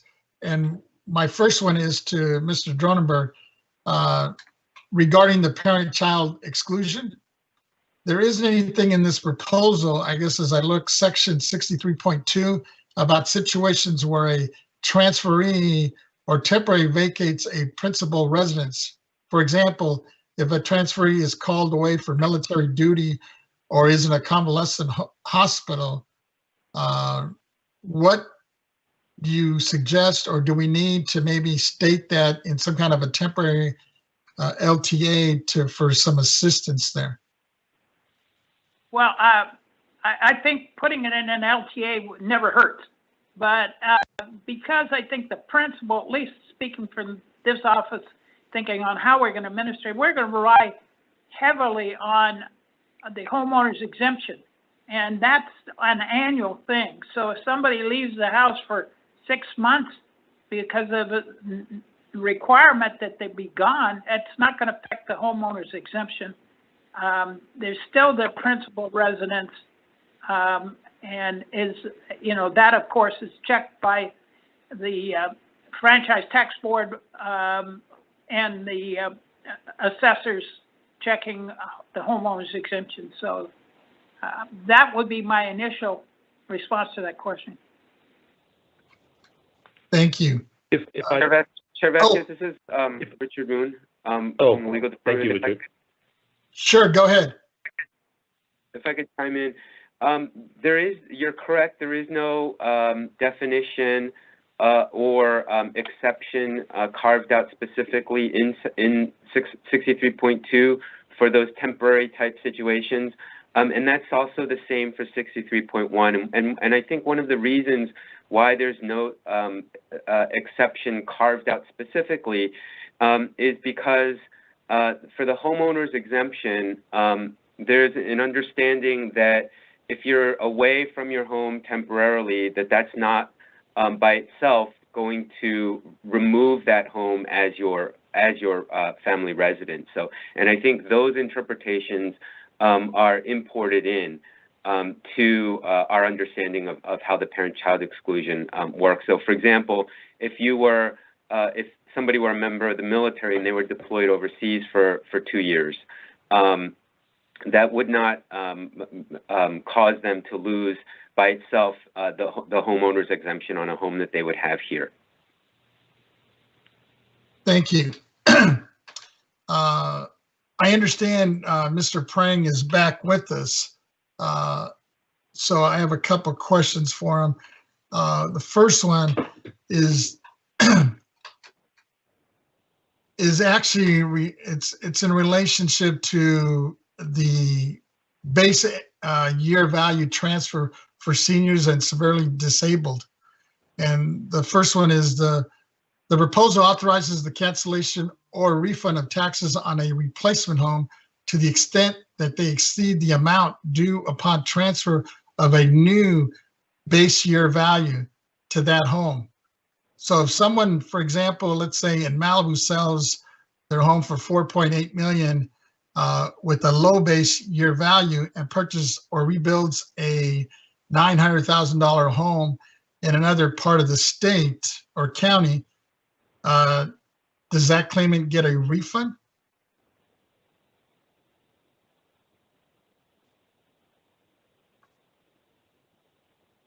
Is Mr. Prang on the line still? I would think that you have to know the assessment base year value. And depending on what that base year value is and the time that the person is in the home. Could be a supplemental property tax issue too. Need more details in that question. Okay.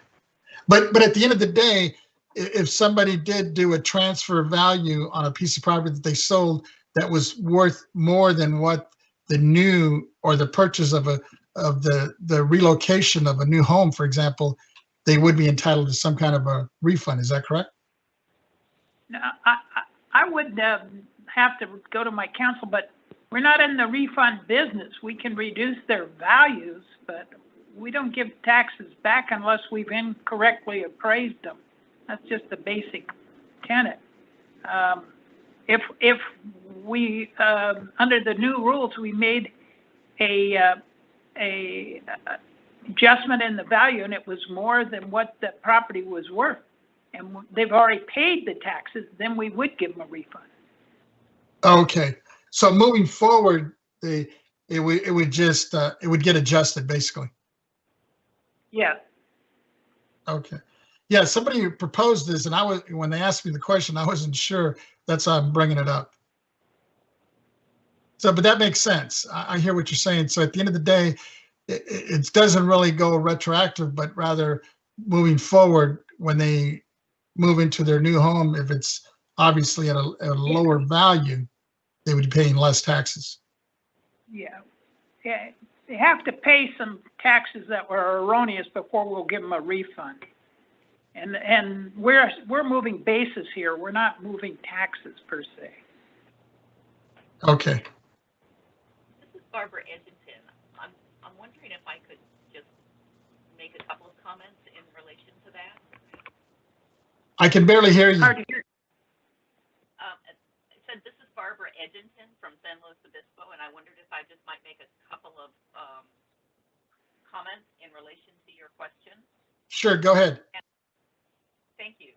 I think that if I understood correctly, what we're looking at is regarding that refund that they refer to is if, for example, there is a transfer and the original home has a base year value of, let's say, $200,000, and if the replacement property has a base year value prior to the purchase of $400,000, then there might be a refund of some sort because there would be the reduction from the $400,000 down to the $200,000.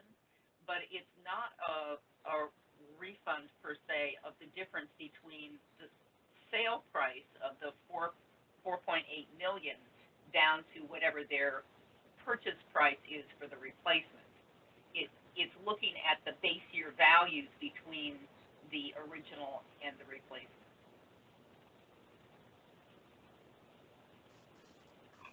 Okay. I'm sure that Mr. Moon could clarify that in better language, but I just wanted to make sure that there wasn't a misunderstanding about what that refund related to. Maybe it's just terminology, but we don't give refunds. We adjust the basis. Somebody's got to have made them pay on the wrong amount. And we can adjust the basis, and we'll go back and reissue a bill at a lower amount. And it could cause the nothing in this new law creates a method that you could go. It's only a method that, if followed incorrectly, would create a overpayment of tax. Hello, this is David Young, Deputy Director of the Property Tax Department. The only provision that if I may just comment, the only provision that I saw in Proposition 19 that talks about a refund is if you transfer your base year value to a replacement home and you do not, and it takes you within that first year to do so. You buy the replacement, it is reassessed at the time when you bought it, and let's just say the fair market value of the home is $600,000.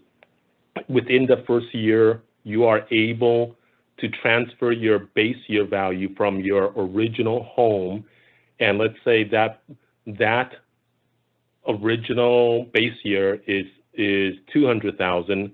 Then if you've already paid the taxes on the $600,000 on your replacement, you are due a refund. And if you have not paid the taxes on it, but a bill has been generated, I believe there's a provision for the cancellation of that bill or a correction of that bill. Yes, I believe exactly. that's the only provision I've seen in Prop 19 that talks about a refund or a cancellation or change or correction of a bill. That's a good point. So, for example, as a homeowner, you get your bill, and they allow you to either pay it all at once, or you could pay 2 installments, for example. So let's say you paid the first installment in April, and then you sell and you move into a home that's valued now at less in a different county, for example, or even within the same county, but has a lower base value. Then the second payment that would be due in December would be a lot less. Well, it would get adjusted. Yeah. And then, but you wouldn't get reimbursed for that first payment you made in April, would you? It depends on whether it covers how much lower, I believe, the base year value is. If the first half installment covers the final corrected bill, then I think you are due or eligible for a refund. If it does not, then I believe there should be an adjustment to the second half. That would be the most logical application of that provision. Well, that makes sense. Yeah, because I'm thinking, especially if you're looking at something that in the millions, right? And you go down to something that's in the 100,000s, you even if you paid only half of it, you probably have already overpaid. Yes, that would be the most logical construction of that. Okay, that makes sense. Thank you. That usually is part of a supplemental bill correction. And then just my last question, I know under this new Prop 19, you're allowed to transfer your base year value up to 3 times. If one of those times is something that was done out of your control, for example, a wildfire, does that count against you as one of the 3? This is David Young again. My understanding is that for disaster relief, the 3-time limitation does not apply to that, or it was not, at least not the intention of Prop 19, but it is for the provision that allows you to transfer it because you are age 55 or older, or because you're severely disabled. So the answer is, it does not count for disaster relief, but it does for what used to be called Prop 609110. Okay. Thank you. With that, let me ask Ms. Taylor if there's any written comments or anybody on the line that wishes to speak on this item. Yes, I have 7 written comments, and we do not have any public comments on the line yet.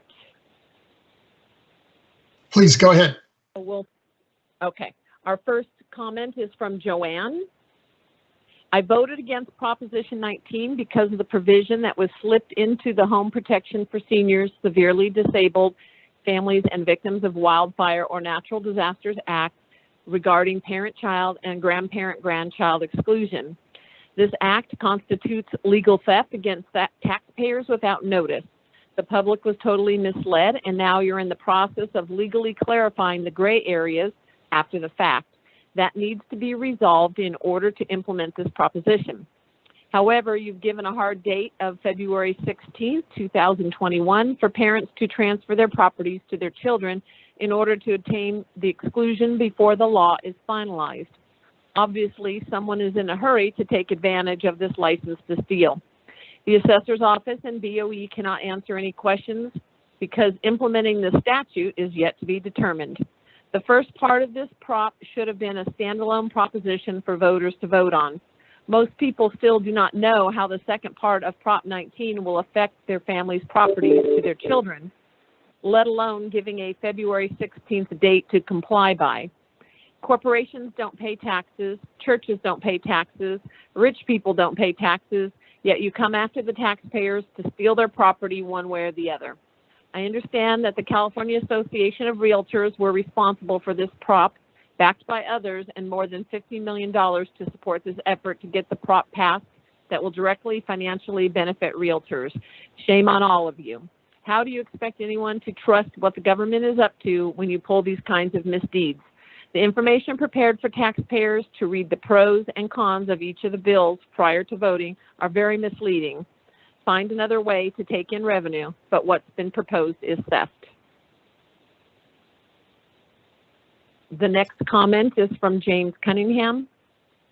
Our law firm has met with more than 300 clients about Prop 19, and we are deeply concerned about the timing of the effective date of this proposition. In the last days, we have received in excess of 400 inquiries from the public about helping them with the repeal of Prop 58. Please consider delaying the effective date of Prop 19 with respect to the repeal of Prop 58. Many of our clients are low income, and when the home is reassessed, it will cause undue hardship on them. Many of our callers and clients have held the family home for 2 or more generations and make subsistence wages. If and when the family home is reassessed, it will cause extreme hardship for many. Elders are forced to gift their homes to children, and this is putting elders at risk. I encourage the board to adopt the broadest, most liberal interpretation of the family home exemption and not the proposed, more restrictive approach. I read your notes and am concerned that the property may be reassessed if a child ceases to use the family home as a residence. This will be harming many, many people. Thank you. James L. Cunningham, Jr., Esquire, Certified Specialist, Estate Planning, Trust, and Probate Law. Good day, members of the board. Our firm represents taxpayers for assessment appeals and ownership issues. Often we have clients who have not filed parent-to-child claim form, and their parents have been deceased for more than 10 years, and title is still in the name of the now irrevocable trust. Under law, they can still file the claim form, and no escape taxes should be issued. Under the future implementation of the law, if they do not move into the house, and if they do not file a homeowner's exemption claim within 1 year, upon discovery of the death of the surviving parent, the assessor is obligated to reassess. If this occurs in 2030, for example, and the parents died in 2023, the beneficiaries will be responsible for 8 years of escape taxes. Has this issue been addressed? Regards, Kent Miller, Assessment Counseling Services.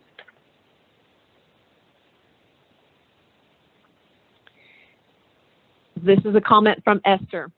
It is impossible to say how laws that affect people with disabilities will change and how they will impact the estate we leave to our children with disabilities. We have decided against placing our home in a property protection trust because we need a solution that is fair to everyone with disabilities and not just those who have the knowledge and money to pay for this trust. It would give us great peace of mind to know that if the increase in property tax for our disabled children cannot be maintained at the base level that currently applies, that the increased property tax will be deferred until the person with disabilities dies with a lien for the unpaid amount placed upon the home. This would ensure that persons with disabilities do not lose the only home they've known because of increasing property taxes. Thank you for the hearing. This comment is from Will Becker. Question: if property has multiple uses, such as a primary residence, grazing, farming, and also a rental home, does it still count as a family farm? Or does the fact that it has rental income mean that it can't count as a family farm?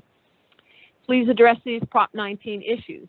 Proportionality: if a property is owned 50-50 by two people and then one of them dies and transfers their half to their children, is only half of the property subject to Prop 19 reassessment, or is all of it reassessed? Primary residence: if the owner is in a long-term care home for health reasons, can their family farm still count as their primary residence? From Clyde Warren: will all of the questions proposed today, the 14th, be answered and available to everyone? We are on a very tight timeline, so how soon are we going to get answers? Thank you. And the final written comment from Carolyn: our family home is held in joint tenancy with myself, my husband, and our son.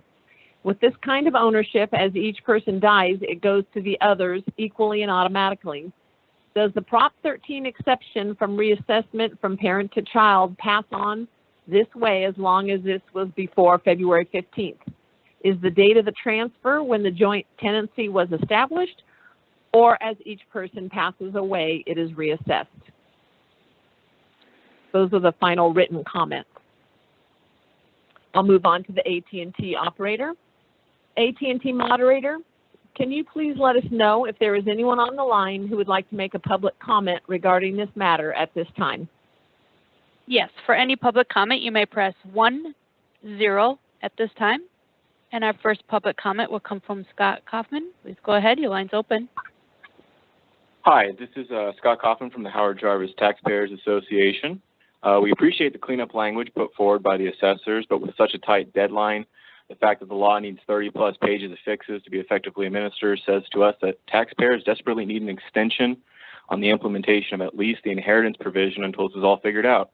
Have the assessors considered including such language? I know there are legislators interested in putting forward such a bill. Thank you.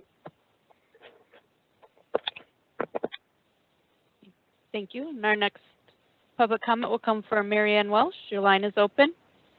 Yes, I just would like to say, yes, the real estate people put out $63 million. However, the state legislator made a twist to it and put in, and they also donated $400,000, and they also are with the Democratic Party. And all of our legislators, both the Assembly and the state legislator, are all Democratic.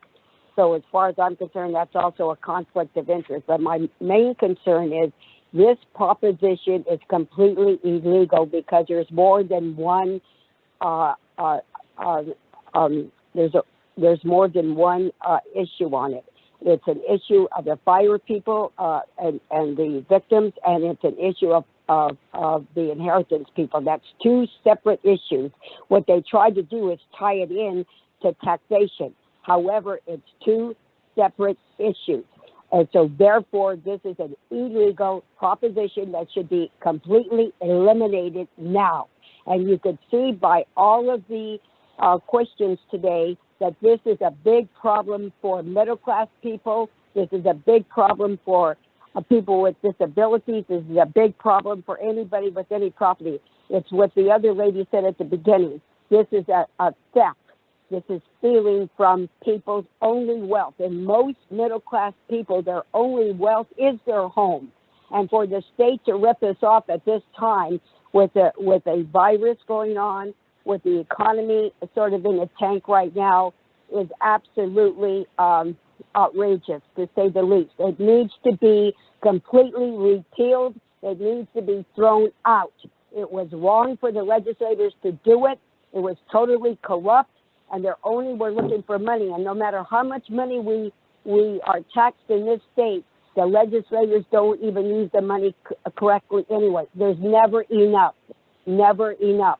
I really believe that this is an improper proposition. It's illegal, and it should be eliminated now. Thank you. Thank you. Thank you. And as a reminder, it is 1-0 for any public comments.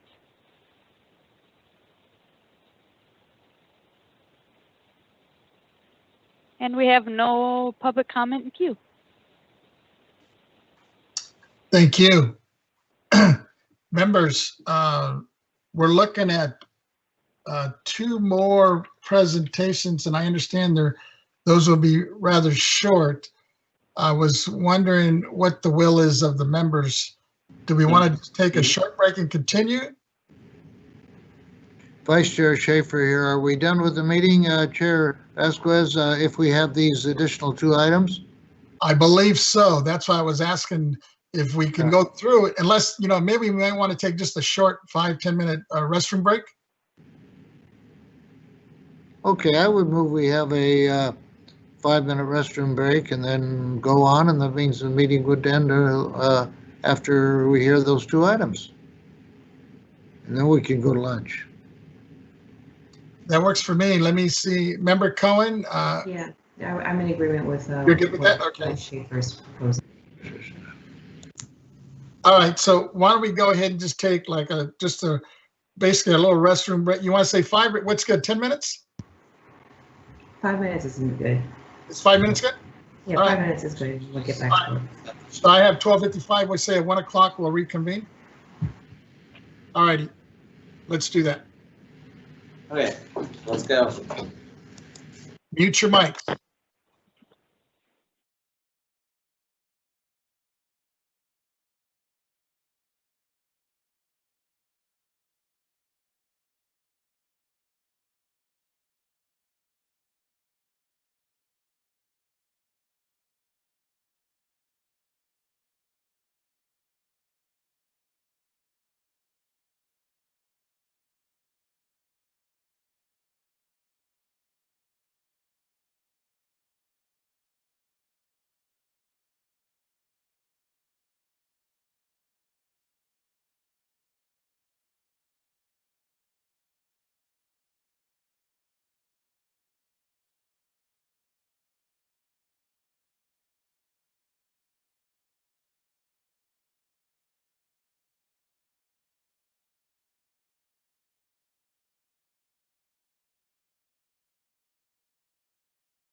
Ms. Taylor, if you would please call the next item.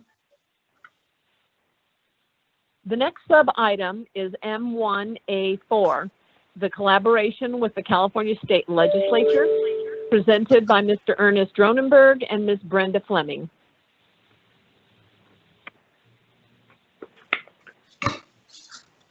Chairman Vasquez and honorable members, thank you for the opportunity to add some further comment to this topic. Clearly, what we heard today was some urgency to move forward timely with legislation that offers some clarification and actually fills in some the gaps of the Proposition 19. As you've heard from our taxpayers today who weighed in heavily, urgency is needed in order to support them and give them some relief. I won't restate what we heard earlier today, but I just want to emphasize for us that the draft legislation is a product, a collaborative document, and it's a product of a lot of people working together over the last, several weeks to put it together. What we would like to do, members, with your support absolutely, is to move forward with a two-prong approach. At this point, as you've heard from Mr. Grosslauser, the legislature is in a bit of an interesting time. They're moving forward quickly also with some budget bills at the direction and request of the governor. We have the opportunity, members, to either move forward with a committee bill or a sponsored bill. We also have the opportunity perhaps to look at it as an urgency bill, which potentially could be attached to the budget bill. That would be ideal if we could, because we'd like to move forward with a full comprehensive draft proposal. That material is attached to our PAN. But if for some reason moving timely in the form of an urgency bill, we're not able to move forward with the entire bill, at least initially, then a multiple phased approach would be appreciated. And that would be phase one, moving forward with the provisions that need to be clarified for the February 16th date. And the second phase could be focusing on those provisions that are necessary for the April 1st date. So one of the things that we would be doing, obviously, with your support and engagement would be to work closely with the legislature to make sure that they're understanding the necessity, the importance, and the sensitivity of timing on this. In the interim, while we're deciding which is the best path forward as we're collaborating with the legislature, staff, the BOE staff, will immediately begin focusing on the guidance. And that would be our focus between now and the February 16th timeframe. As noted, members, it is very important. You've heard from your taxpayers today. Many of those taxpayers are also nested in the districts of the legislatures that are nested in your districts. So I think to the extent, members, that you are able to participate and provide your absolute leadership with the legislature to make sure they understand the importance of addressing this very significant taxpayer issue. And with that, I'm not sure, members, at this point, if Assessor Dronenberg is still on the line, but that would be our focus and my priority. Obviously, members will have more discussions tomorrow to get any additional direction from you in terms of approval of the legislative proposal for us to proceed with, and also with direction on guidance. Members, I'm available for questions if you have any. Well, I'm here, and there's nothing I want to add other than to make sure that, the majority of those questions all related to the date, which is part of the initiative. We have no discretion on these dates. And so, and any kind of amendment that we might want in the dual approach, we can put in the second bill where we've got more time. But if we want to get in the budget trailer bill, we've got to have a one-pager. That's been part of our instructions from the legislature, and that is the one that we really, really need as soon as possible. Thank you for allowing me to address you today, and thanks, Brenda. Thank you for your participation, Ernie. Much appreciated. So, members, again, I think the focus for us is for all, is to ultimately have the full package of our legislative proposal, because it does address the comprehensive challenges with this legislation. But as is noted and discussed, we do have the challenge with the legislative cycle. So to the extent that we have some provisions right away in a smaller or a more abbreviated version of our proposal, referenced as the one page perhaps, where we can summarize that, but it primarily just focuses on provisions that are needed by the February 16th operative date. And then we would continue with the subsequent phases to ultimately get the full body of the proposal introduced. And again, we're available for any questions that you may have. Thank you. Members, do we have any questions?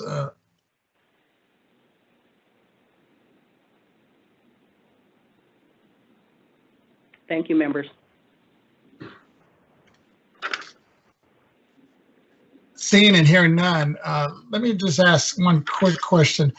So, based on what we just heard from Mrs. Dronenberg, actually both Mr. Dronenberg and Ms. Fleming, I think we should consider doing, at least getting this letter out to the members, right? And I understand there's the CAA and the staff have already crafted this emergency legislation, I guess, that to try to address the issue of February 16th, the first deadline. And I'm wondering if it's probably the most appropriate use of our time right now is to at least get a letter in support of that from the board. What's the feeling from the members?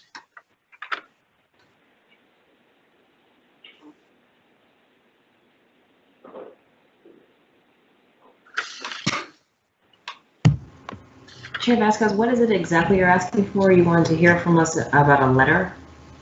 Well, you know what? As I'm reviewing this now and listening to what we've laid out so far, why don't we just hold and let's move on to the next. Well, first of all, let's see if there's anybody in the public that any written comments, or if we have any comments or anybody in the public to hear on this item.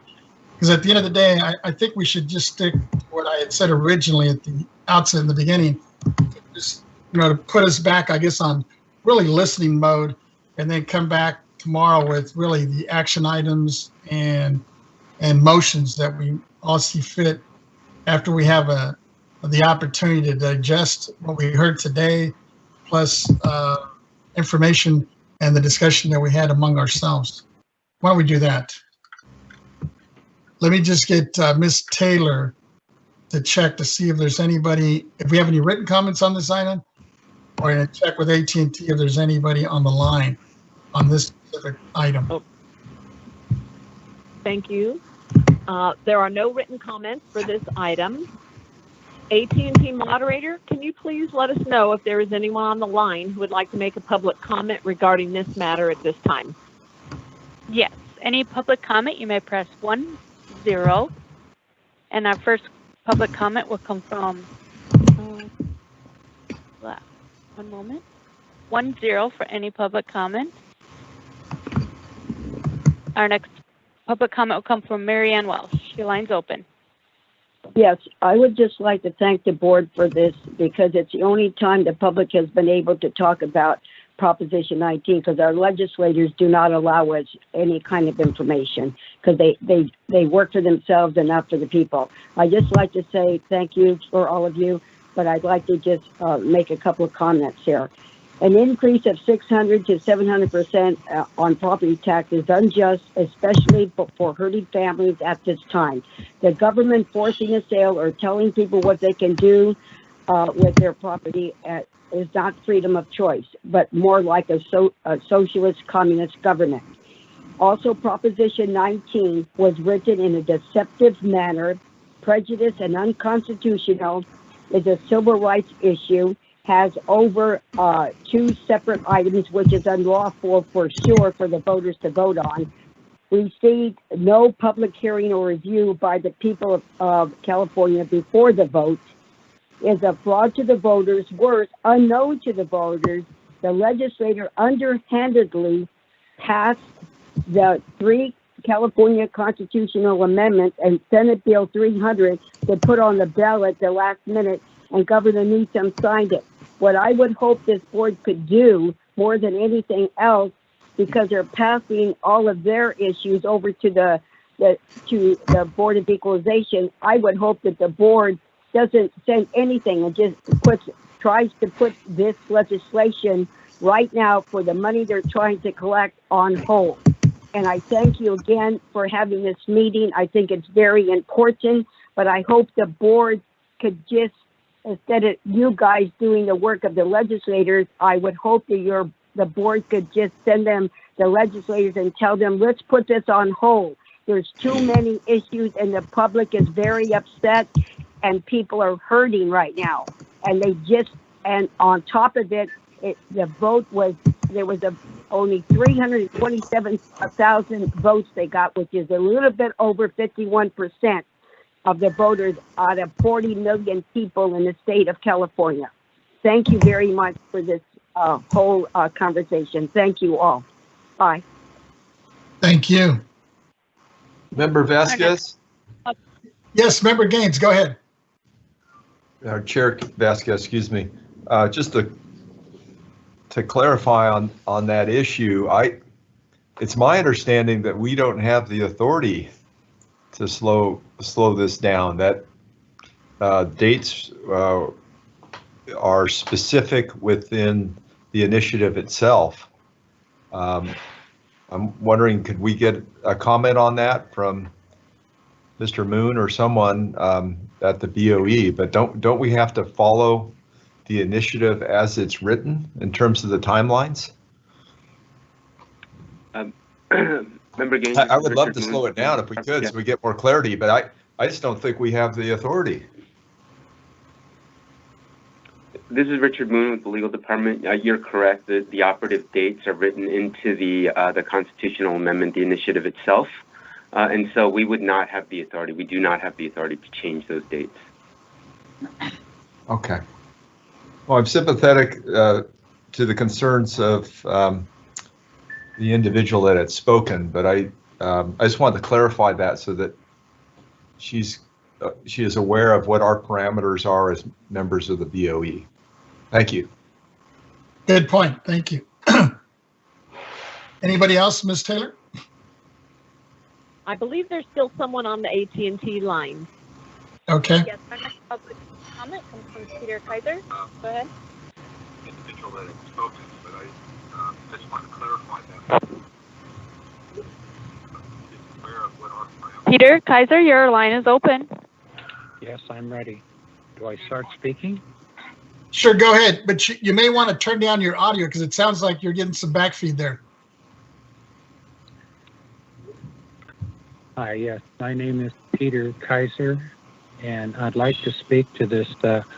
We should have a remedy in the legislature on the on this. Peter Kaiser, your line is open. Yes, can you hear me? Yes, we can hear you. I'm Peter Kaiser West. Okay. So yes, I'm very concerned about the parent-child for the other property other than the primary residence. It looks like what could happen here is that most of the families, hardworking middle-class families with these maybe an additional property, may lose that during the time of the reassessment and be paying several hundred more percent, and they may have to just sell those. So we will ask the Board of Equalization to please, in this single-page letter or the longer legislation, to seek a remedy for that, for these families won't be losing all their second properties, and that they will be able to keep them and not be having all these real estate sales that would may be an advantage to some other associations in this state. So please include that in the one page or in the larger legislation to make a remedy for this so that they can use the previous base value and not be reassessed and maybe lose all those properties that they worked hard to buy and to save and want to pass on to their children. Thank you so much for this hearing and your time on this, and bless you. Thank you. Ms. Taylor, is there anybody We else? have no further public comments in queue. Okay, with that, members, Ms. Taylor, if you would go on to the next item. Yes. The next sub-item is M1A2, the Proposition 19 and Implementation Planning Matrix presented by Mr. Young. Good afternoon, all. Good afternoon, Chair Vasquez and honorable members of the board, this is David Young, Deputy Director of the Property Tax Department. What I have before you today is a presentation on the Prop 19 matrix analysis. As you may recall, I presented this item in December at our December board meeting. At that time, the matrix contained the board staff's analysis of Proposition 19, what each provision did, our concerns with those provisions, and our options in addressing those. At the same meeting in December, CAA, the assessors, also presented their list of concerns and issues. A request was made that we go ahead and update the matrix and incorporate the assessors' concerns and issues into it, and that is indeed what is before you. It is now it is a compilation of both the board's and the assessors' issues and concerns. It is 45 pages long, so what I will do is just give you a very brief update on it. The right-hand side most column, the concurrences, are what I will focus on. If you look at the setup of the actual matrix, the provisions are in the second column. What it does is in the third column. The board's concern, as before, is in the fourth column. CAA's concerns and issues are in the fifth column, followed by the board's options and the CAA options. Where we have concurrences, I've drawn particular note. So the options typically fall into 3 categories: legislation, rulemaking, and guidance. And so we've identified actually 2 items that will require basically constitutional amendments, and Mr. Moon has already touched on them earlier today. I will just go revisit them very briefly. One is under Prop 19, there is a 2-year time limit for a base year transfer currently, for disaster relief, it is currently a 3-year for inter-county, and within the same county, it's 5 years.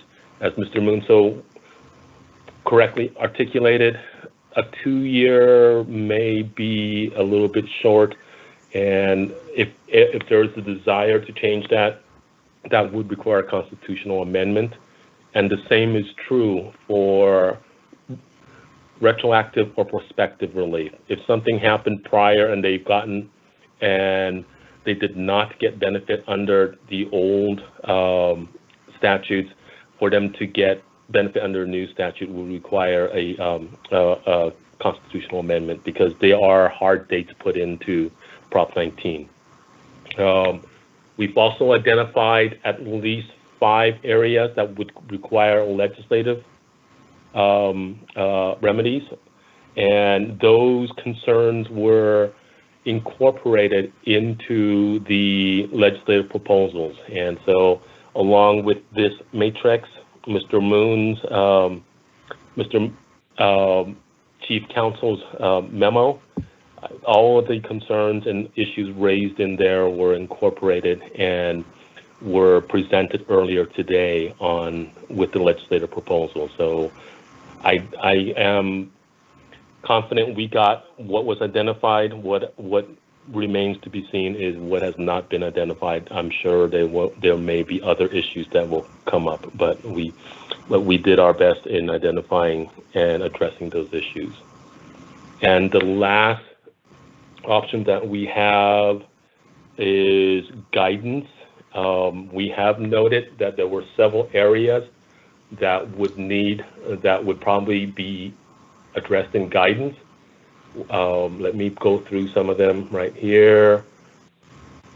For the parent-child, guidance as to what would qualify as a family farm and a family home, how to handle mixed-use properties, and guidance on appeal rights.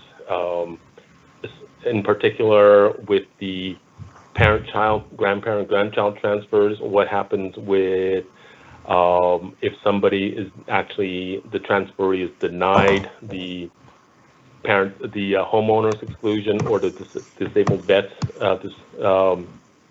exclusion, exemption, what are their appeal rights? And Mr. Moon covered part of that this morning already. For base year transfers, some of the guidance that was sought and that we could cover would be how to calculate values to be transferred, and that is both for the seniors and the severely disabled, and for base year transfers due to disaster, and also guidance on how many times may a spouse transfer their base year value to. And we already have some opinion. We have an opinion that each one can do it 3 times. Staff has already begun the review of our published guidance in our various LTAs, assessors handbooks, and annotated letters. And as we identify them and develop answers, we will be issuing new guidance. And in particular, we will be paying a very, very close attention to the legislative process too. Some of the guidance will depend on that. So that is my presentation. I hope I have summarized it enough for you so that you do not have to digest all 45 pages. Thank you. I am available for any questions you may have. Thank you, Mr. Young. No, I think you did a good job. And like you mentioned, actually, a couple of my questions were actually already answered earlier in your presentation. But let me open it up to the members and see if there's any other questions. And since I can't see you on the screen, I'm just going to start with our vice chair and then go down the list. Vice Chair Schaefer. I have no further questions, Chair Vasquez. Thank you. Member Gain. No further questions. Thank you. Member Cohen. No further questions. Controller, actually our Deputy Controller, Ms. Stowers. No questions at this time, thank you. Thank you. Let me ask Ms. Taylor if there's any written comments on this item. Yes, we have 2 written comments. Okay. The first is from Eric St. George. First, I want to thank you for your hard work in trying to clarify Prop 19 as quickly as possible. May I suggest to include in the Proposition 19 and Implementation Planning Matrix the request for clarification of the following. Do additional construction improvements to a newly acquired home meeting the Prop 19 requirements remain under the Prop 19 umbrella as long as the total value of the acquisition plus the new construction remains below the value of the sold property, and as long as the work is done within the 2-year window? Thank you very much. Best regards, Eric St. George. Our second comment is from Albert Batate. I am concerned about Prop 19. There have been succession planning going on for generations to save our farms, ranches, agricultural lands have risen in value to the point where people can't afford to purchase them and support themselves because the cost of raising livestock or crops can't support the cost of the land. My point is that most ranches and farms have been passed down generation after generation. Prop 19 will gravely affect the ability to pass these farms and ranches to our children and grandchildren. I'm afraid Prop 19 is the beginning of the end to sustainable agriculture in the state of California. That completes the written comments. Ms. Taylor, can we check with AT&T? Certainly. AT&T moderator, can you please let us know if there is anyone on the line who would like to make a public comment regarding this matter at this time? Yes, thank you. If you'd like to have public comment, you may press 10 at this time. And our first public comment, disappeared. 1-0. Our first public comment comes from Mary Ann Welsh. Please go ahead. Yes, I would just like to ask the board one more question. At this present time, what can the citizen actually do now? Because apparently the legislator doesn't really listen to us or talk to us. So what can the citizen do right now to get the legislators to hear the citizens of California?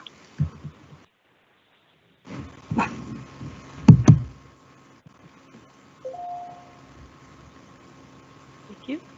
And we have no further public comment.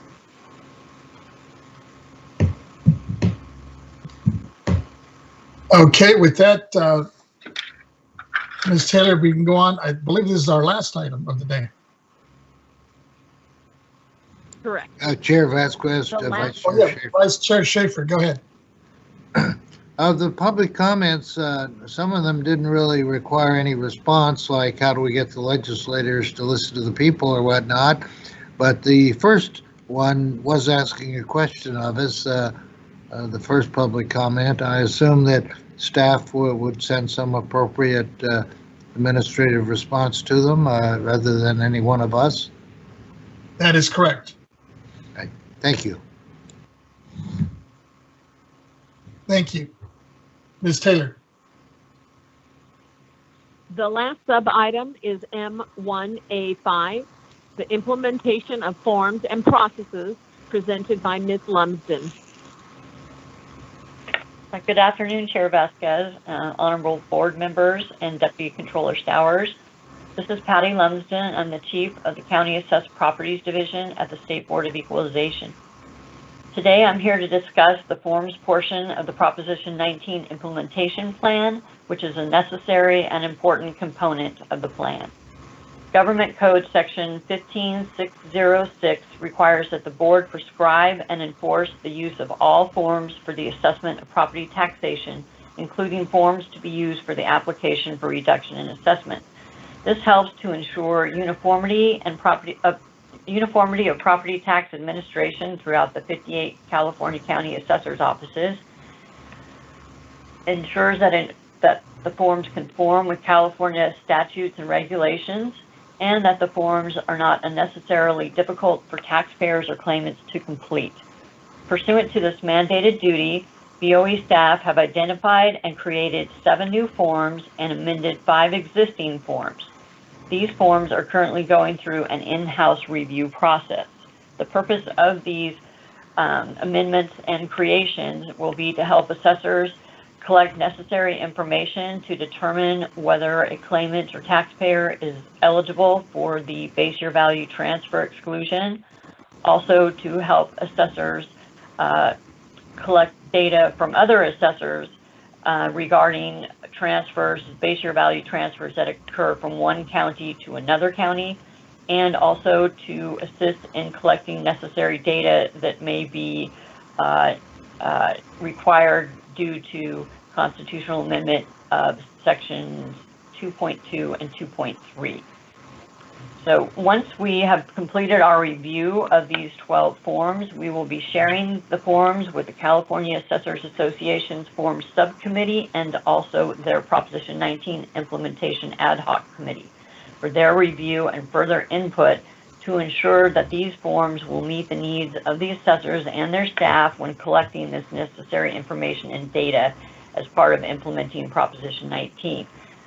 Once these final versions of the forms have been completed, as part of our typical procedure when there is a need to expedite a form, we will then issue these forms by way of a letter to assessors as quickly as possible in order to meet the first operative date of February 16th, 2021.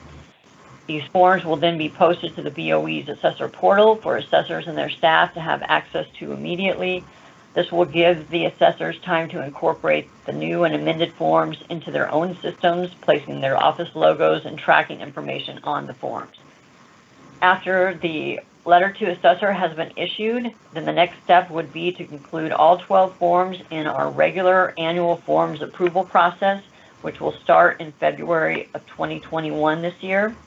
Those 12 forms will then go through the approval process of the CAA's Form Subcommittee, where members of the committee can provide any additional changes or input they deem necessary.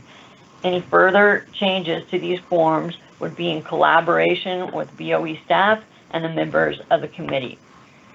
Once approved through the Form Subcommittee process, these 12 forms, along with all other forms created and amended, approved by the committee for the January 1, 2022 lien date, will be presented to the board members for their final approval and adoption at the board meeting in May 2021.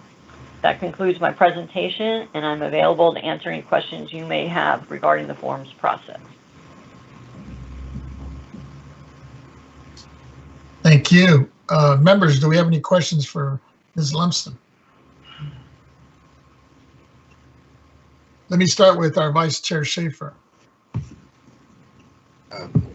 Vice Chair here, I have no further questions. Thank you. Member Gaines. No, thank you. I'm fine. Member Cohen.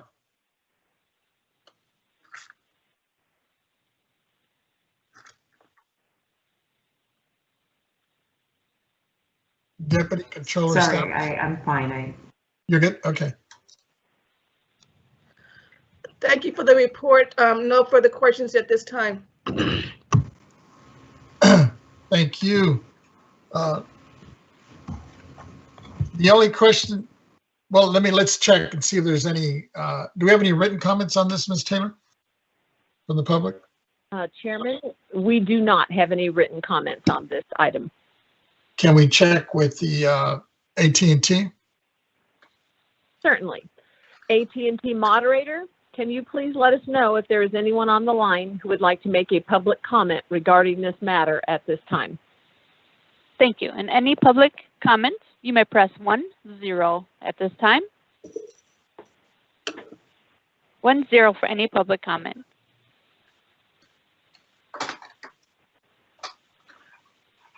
And one moment while we gather their name. One moment, please.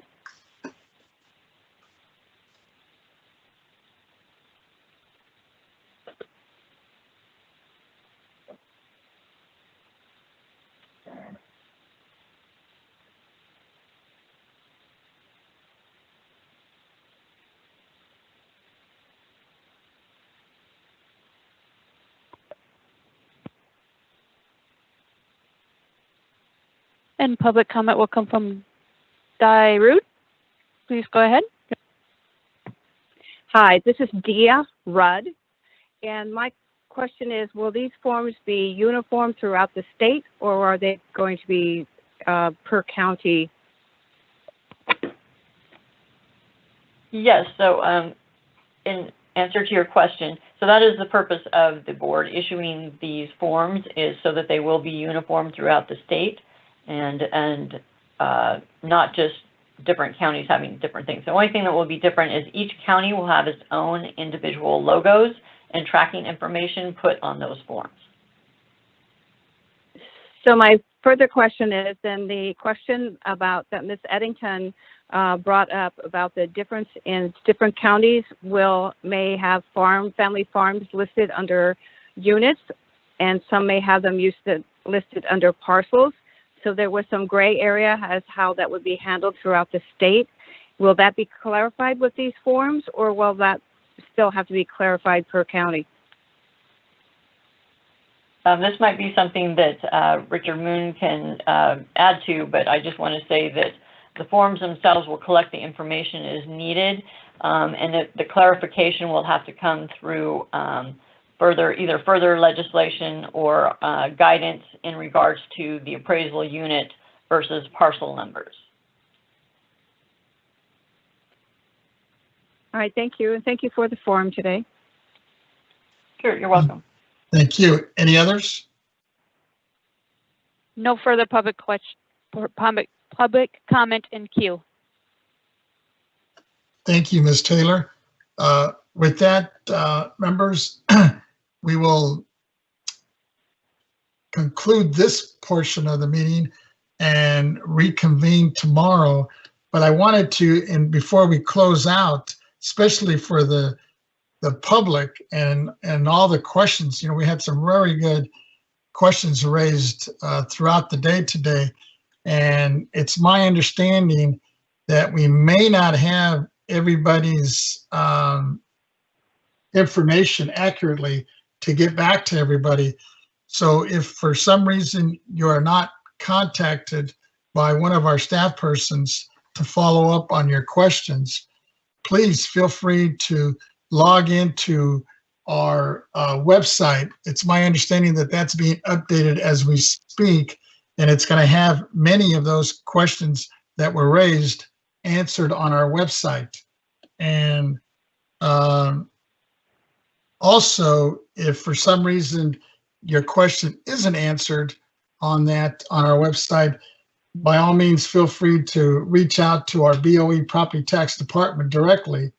And their phone number is area code 916-274-3350. Once again, that's area code 916-274-3350. Or you could email at ptwebrequest with an S at boe.ca.gov. And once again, I want to thank all the participants and especially the public. I think you've raised some real good questions. And as was mentioned earlier by one of our members, that to a certain extent, our hands are tied with, especially with these deadlines that are coming up, specifically the one in February and the other one in April. But we will do our best, hopefully tomorrow, to come up with a game plan, an action plan, and some motions, and hopefully letters of support as well, to address some of these issues and to do as much as we can within the law and within this new Proposition 19 that was just passed. With that, I would like to officially close this part of the meeting, and we will reconvene tomorrow at 10 a.m. Unless there's any other comments or questions from the members, we stand in recess. Vice Chair Schaefer. Vice Chair Schaefer, yes, go ahead. Well, I always find some other significant item on the day when we close our meeting. Today's the 53rd birthday of LL Cool J, who I got to know in Las Vegas, Nevada, one of the more colorful people in our entertainment world. He's 53 today. We can say happy birthday to him. Thank you. Thank you. With that, members, we will go ahead. Like I said, it's not an official adjournment, but rather a recess, and we'll reconvene tomorrow morning at 10 a.m. Once again, thank you all. And please, members, take an opportunity this evening to go back, and I know you've all taken copious notes, to just refresh your memory, so when we come back and reconvene tomorrow, we can take some action. Thank you once again.